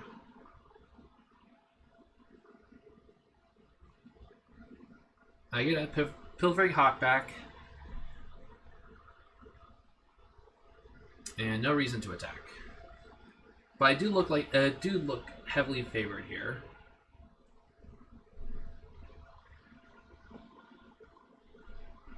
Because I can always get them ready back with the staff.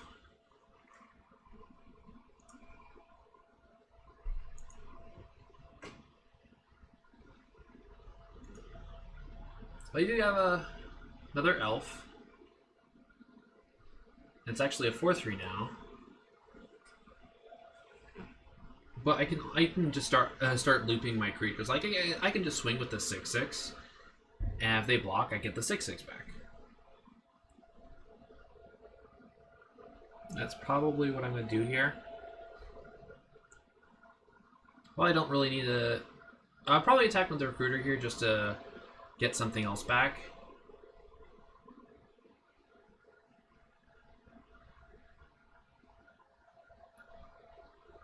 And if they jump to 6/6 with anything other than that 1/1 token, I have the option of casting that creature. So they're blocked with the token.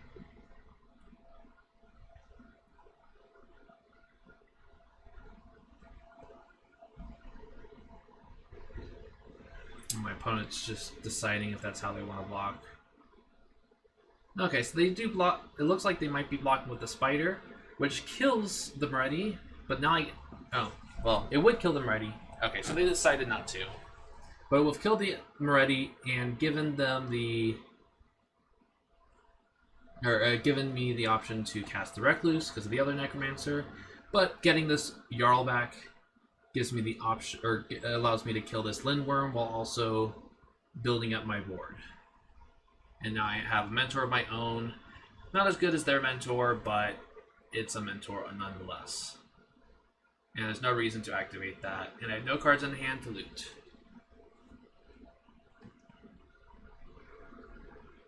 And they concede. 4-2.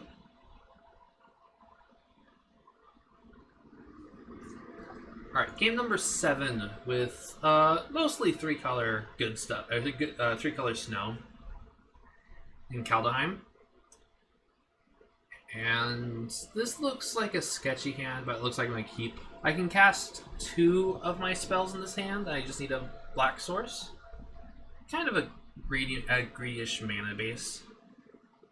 But I do have a nice curve. On turn 2, I can still foretell the Jarl. Then I have the Recluse and then the Mentor.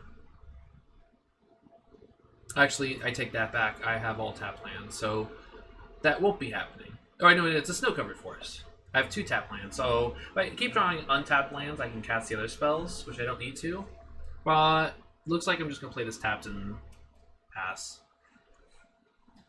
And that drawing that Turgid's Shadow is pretty unfortunate because I need even for foretelling it, I need double black. Need to fix this chair. They're gonna go ahead and start foretelling. Probably play the Recluse here. One of the things you want to do in draft is try to use up as much mana as you can every turn, because you do want to be doing casting 2 spells a turn if you can. So next turn, especially since they're just playing. Oh, they're just playing the Herald. So it's another Elves deck. So I have a couple options. I can either play the Mentor. I guess I chose to play the Seeker here, because next turn I want to just keep hitting lands.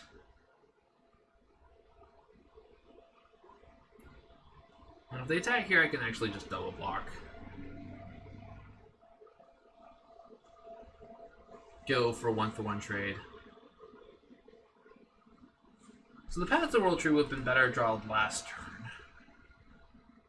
If I attack with just the... Oh, I guess I go aggressive here.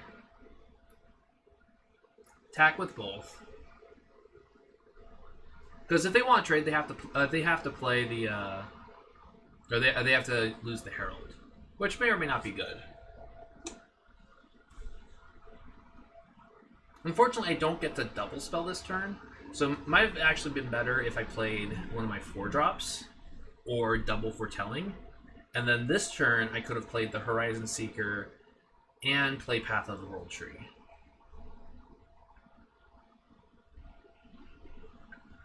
Actually, no, I remember why I played the way I did. I wanted to get that black source. I did not know I was going to be drawing the Path of the World Tree. Now I have double black. So, playing a little inefficient, I was able to fix the mana issue I had. And now if they play more cards into this Tergrid Shadow, especially since they're using Way Down, I can just clear the board. But they're just playing Ruin of Might here, replacing itself, so no reason to play the Tergrid Shadow.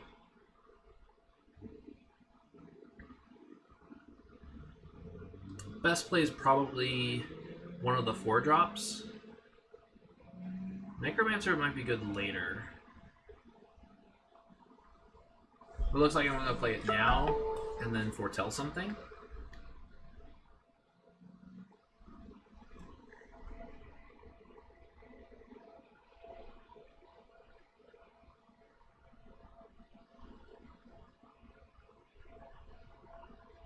Oh, right, I need to exercise today.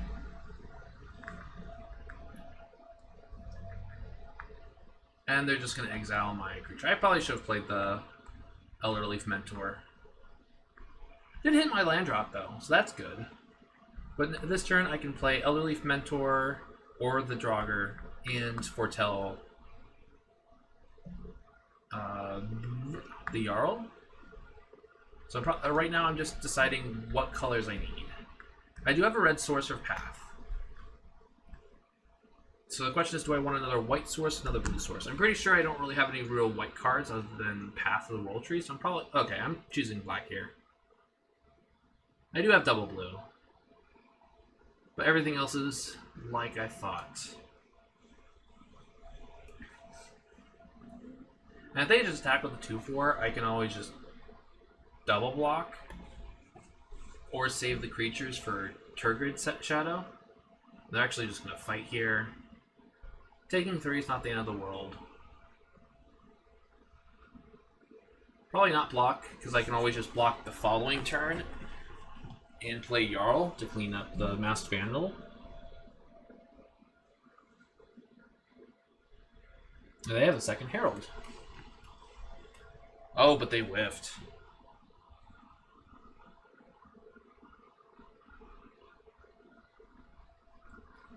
Yeah, so while I don't get a whole lot of value out of this, I can play the Shadow just to clear the board and play this Pilfering Hawk. They are ahead on cards in hand, unfortunately, but it's another elf deck missing land drops.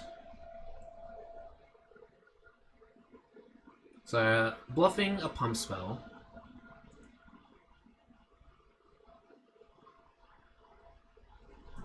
Which they don't fall for, unfortunately. So just goodbye everything. Now I have a Pilfering Hawk for future turns.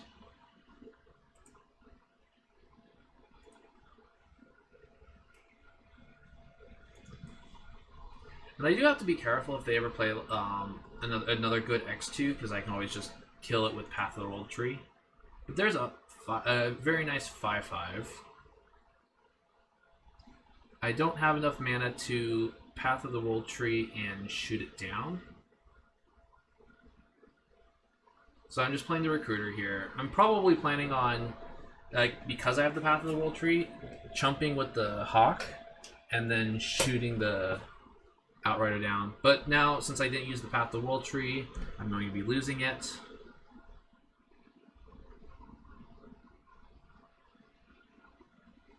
I don't see a reason why they wouldn't do it.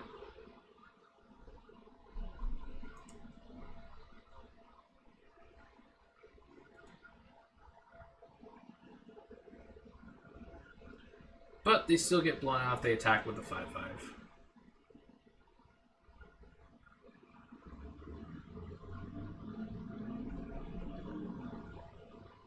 Because I get to develop my board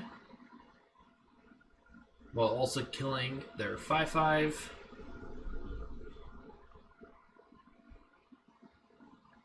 And this is why you wait. Because now I'm going to get a... I'm getting a 2-for-1. Actually, I'm getting a 3-for-1 because I killed their creature, stopped the fight, while also getting the... only losing my Hawk, and getting a 3/2. But I drew a land. Do get to freely attack with both creatures. And then get something back.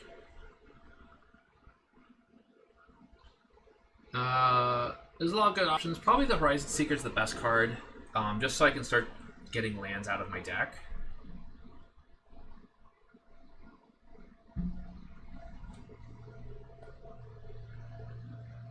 And the following turn I can get the Hawk. So, yeah, that just means they can attack with the Vandal if they want to.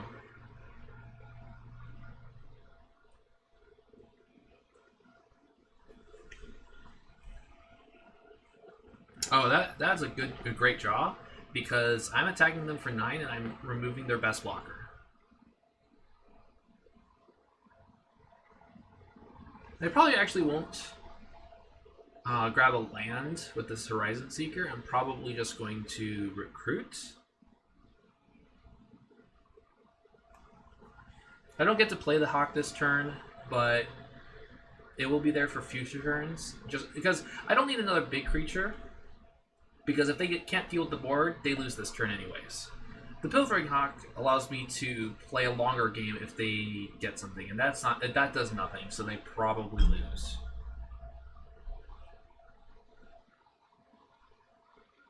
Yep, they lose.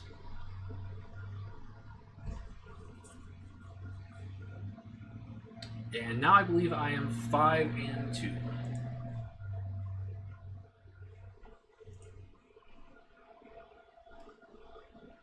Alright.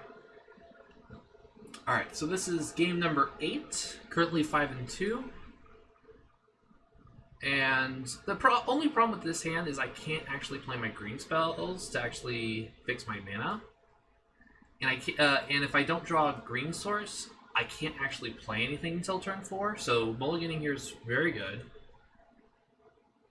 I do have a lot of good cards. I have a land to play Pilfering Hawk, so I can actually use that to help fix my mana. So probably want to... Yeah, the game with the Jawgreater is fine, because the Jarl and the Tergrid's Shadows are both removal spells, and the Jawgreater is going to be better later in the game, so... And drawing an Ingot Ice here is really good, especially with the Shadow.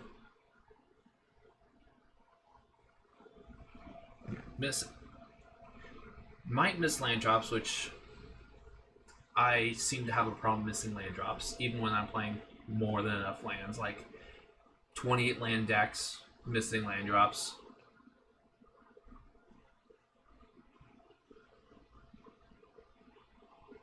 I didn't miss land drop though. Probably want to play the Shimmerdrift Veil on black, so I have the option of playing Turgid Shadow. So let's see if I choose. Actually, choosing green here is also good because I have the Mentor. But I probably want to... Okay, so I'm not going to foretell here because I want to hit my 4th land drop. So I'm going to be... I won't be blocking here.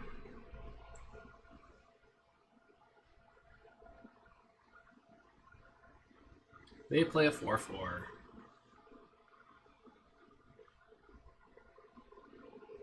So what do I discard? I probably discard the 2nd Jarl. I have a bunch of 4-drops, so I either discard the 2nd Jarl or the Inga Runais. If I discard the 2nd Jarl, I get my 2nd black source.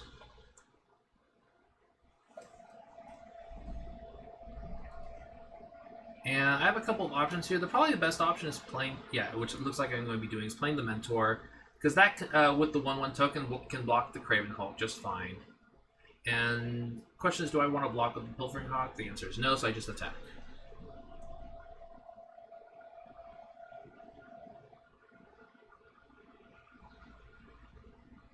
So they just attack.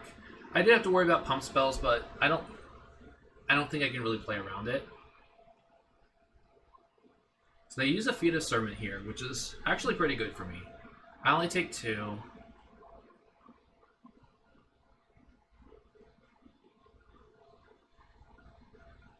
So the question now is, do I want to play, since I missed the land drop, what do I want to play? It looks like I'm going to be playing Inga Runais. There's my 5th land drop. And because I need more land, I need to continuously hit lands. The thought is to put the 2 non-land cards under the motorcycle. And it looks like I'm going to be chumping with the Hawk.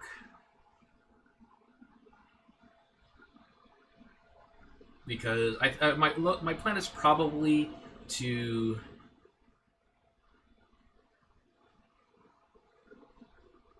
Play the chump with the hawk.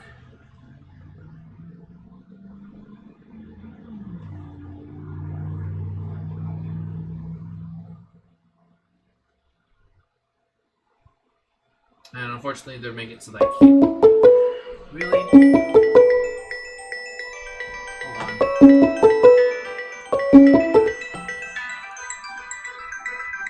Pretty sure that's spam. So I gotta draw 3 cards here.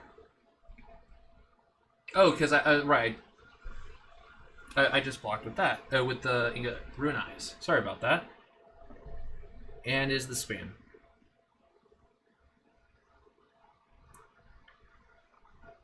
It is spam. So I got lots of value. They play another Craven Hulk. But I have plenty of things I can be doing here.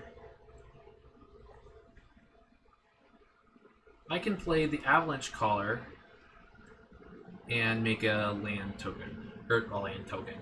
Turn one of my lands into a 4/4.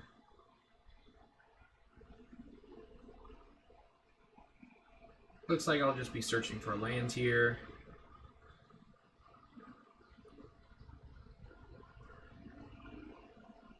Followed by the Cosmos Elixir.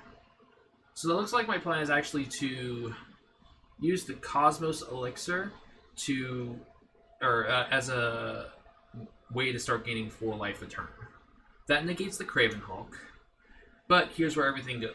I remember this game. This is where everything starts to go south. Tegrid's Lantern is a fantastic bomb.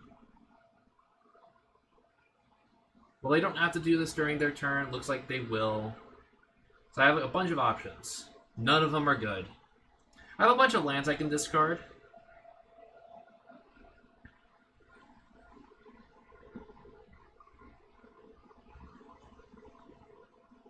And it looks like don't really have the best options. Looking back on this right now, a good option is probably just to play the Avalanche Caller. And it looks like I am. So I can block the Craven Hulk.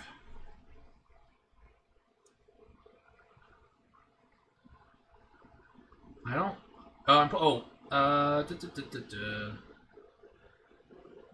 I only have 5 mana, so foretelling here means I can't block... No, I can block the Raven Hulk. Gain 2 life.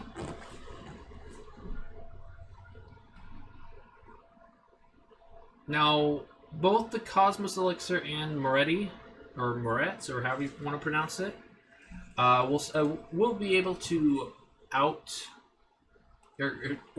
be able to gain more life than 1 activation of lost life. Well, gets me, but the problem is it has the activation cost, and since they only have 1 card left in hands, they can actually just start activating multiple times a turn. And I can't sacrifice my lands. It has to be a non-land I can discard lands, but I have to sacrifice non-land permanents.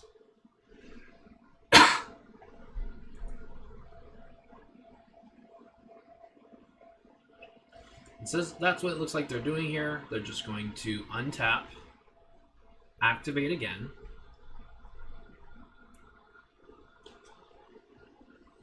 And I'm just going to lose 3 more life.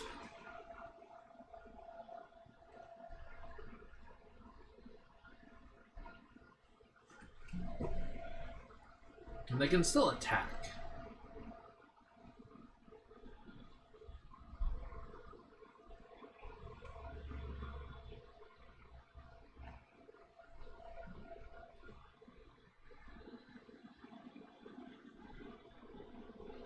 Alright, so they're finally ready to attack.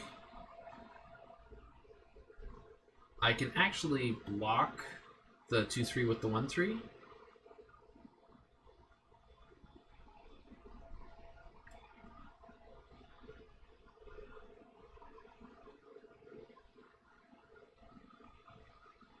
So I still take 1, go to 6, and go to 5. So I get to block.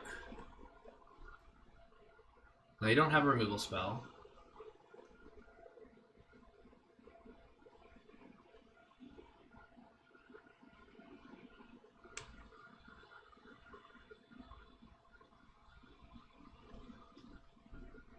Now, playing this land here, if I actually do, is a mistake. I don't remember if I played the land or not. But it looks like I'm just going to pass. Gain 4 life.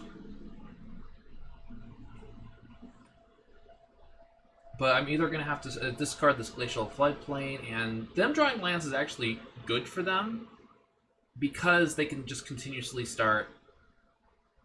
Yeah, this is why I probably should have removed the Berserker, because I'm just going to take more damage. But now now I'm taking 3. I have to discard a card for the Lantern. Or I can lose 3 life, but I don't need this land. And I'm at 6. And even if all they do is draw a land the following turn, they can start casting, or they can start activating Tegrid's Lantern 3 times a turn. And if they draw a land after that, 4 times a turn. So it just starts becoming extremely extremely painful. And they just drew another land. I don't know why I don't just cast Feed the Serpent here. Oh, I'm going to be blocking with Jarl. This is somewhat better because now I get to save Feed the Serpent for something that Jarl can't deal with. They're going to boast.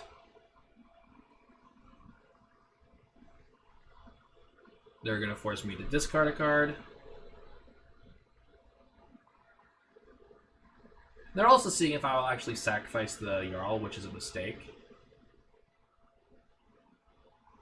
So I'm probably going to be sacking the path of the roll tree here and then losing 3 life.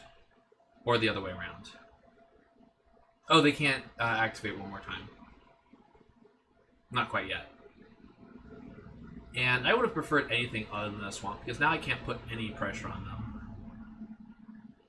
I can't even activate Path of the Roll Tree.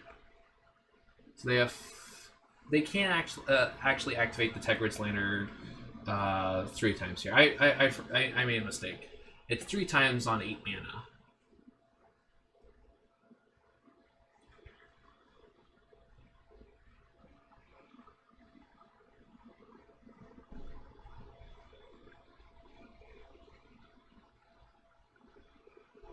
And now I'm probably just going to sacrifice Path of the World Tree here, because I can't activate it.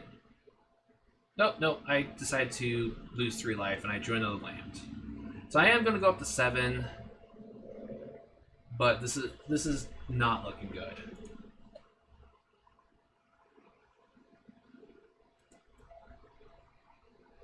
Terragrid's Lantern is a really strong bomb. I discard the Forest, because I don't think I have anything that costs more than 6. And actually, because I don't have any snowlands in play, my board wipe's no good because it won't bring anything back because I don't have any 1-drops.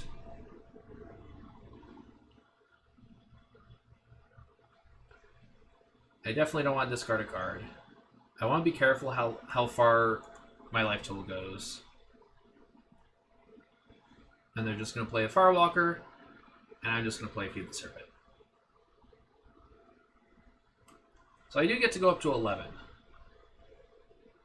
But as you can see, I'm not drawing anything that's going to get me out of this problem.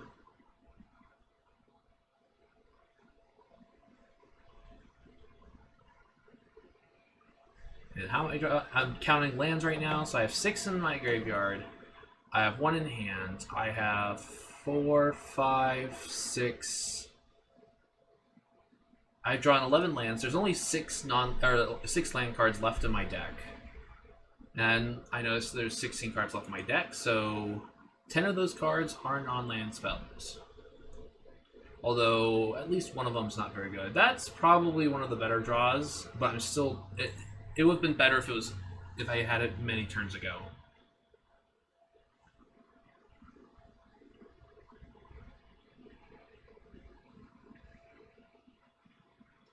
Because if I want the Recruiter to actually start getting cards back, I will have to sacrifice one of these elixirs. Because I can only go to 3.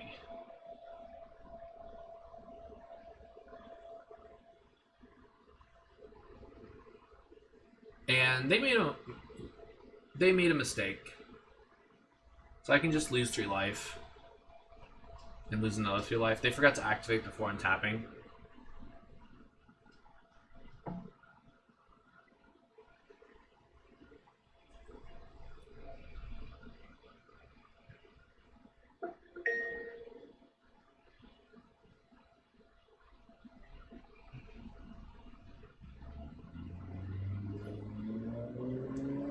So I have a couple of options. I can just try to recruit something back. Put some more pressure on them. Leave the Seeker to discard. Looks like my plan is to attack. Get the Avalanche Caller back to help me put some aggression on the battlefield. And then probably discard the Horizon Seeker. My opponent eventually will have, if I can start outliving this Lantern and put enough pressure on them, they will eventually need to put something on the board to help to keep me from flat out killing them. So I discard here. I can lose another 6 life.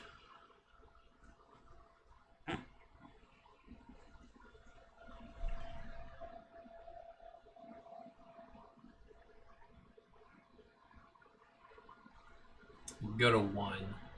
I don't think there's anything in this format that allows my opponent to just kill me at 1 for 1 mana. Like, even Frostbite is only target creature. I don't even think it hits Planeswalkers. Still really good. Especially in a format without Lightning Bolt. So I draw another Horizon Seeker. Probably my best bet, plan right now is actually to.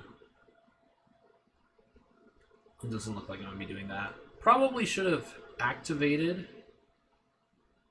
Oh, but the land doesn't have vigilance, so that's the only problem. So I won't be able to activate the recruiter. Grab a card.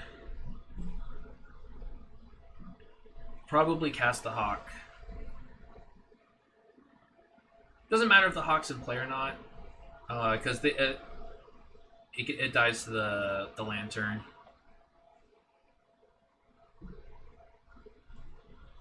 But I'm still in trouble because now I can only lose 3 life once. I will have to start losing 2 permanents.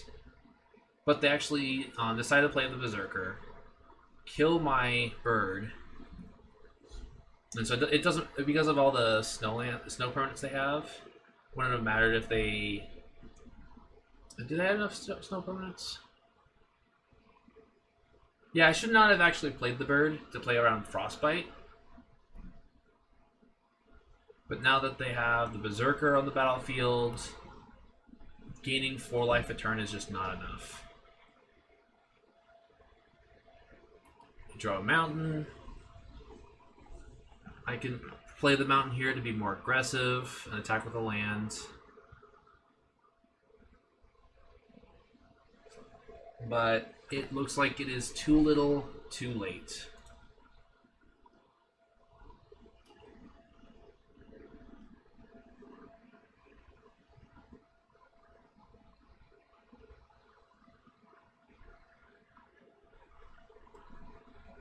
And they probably don't even block here. Yep.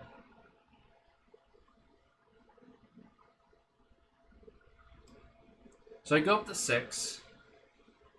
I have to start sacking non-land permanents. They can attack for 4. I can block with something, and then it takes, and then I take 1. So my plan here is to animate my land, and then sacrifice the caller. But it's just not going to be good enough.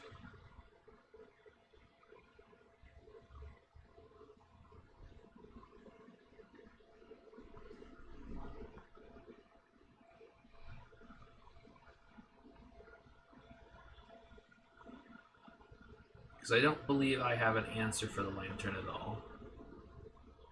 Because I don't remember if I drafted any of those Vandals. If I did, that's my only answer. I'm probably only playing 1.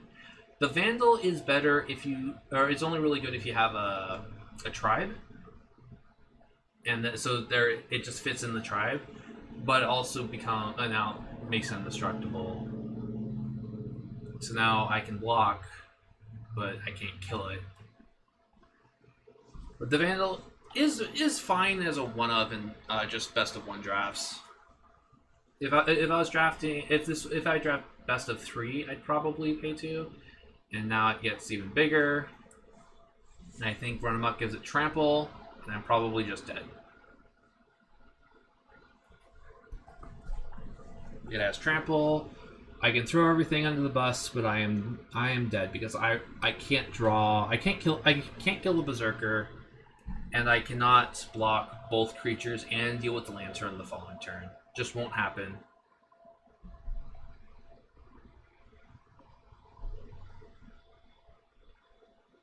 I go to 2. I lose everything. 1 point short. I draw land, and it is game.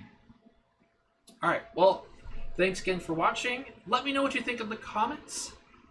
I'm going to be catching up on some of my other videos, because I did the sealed special event when I was up a couple weeks ago. So I will see you all next time.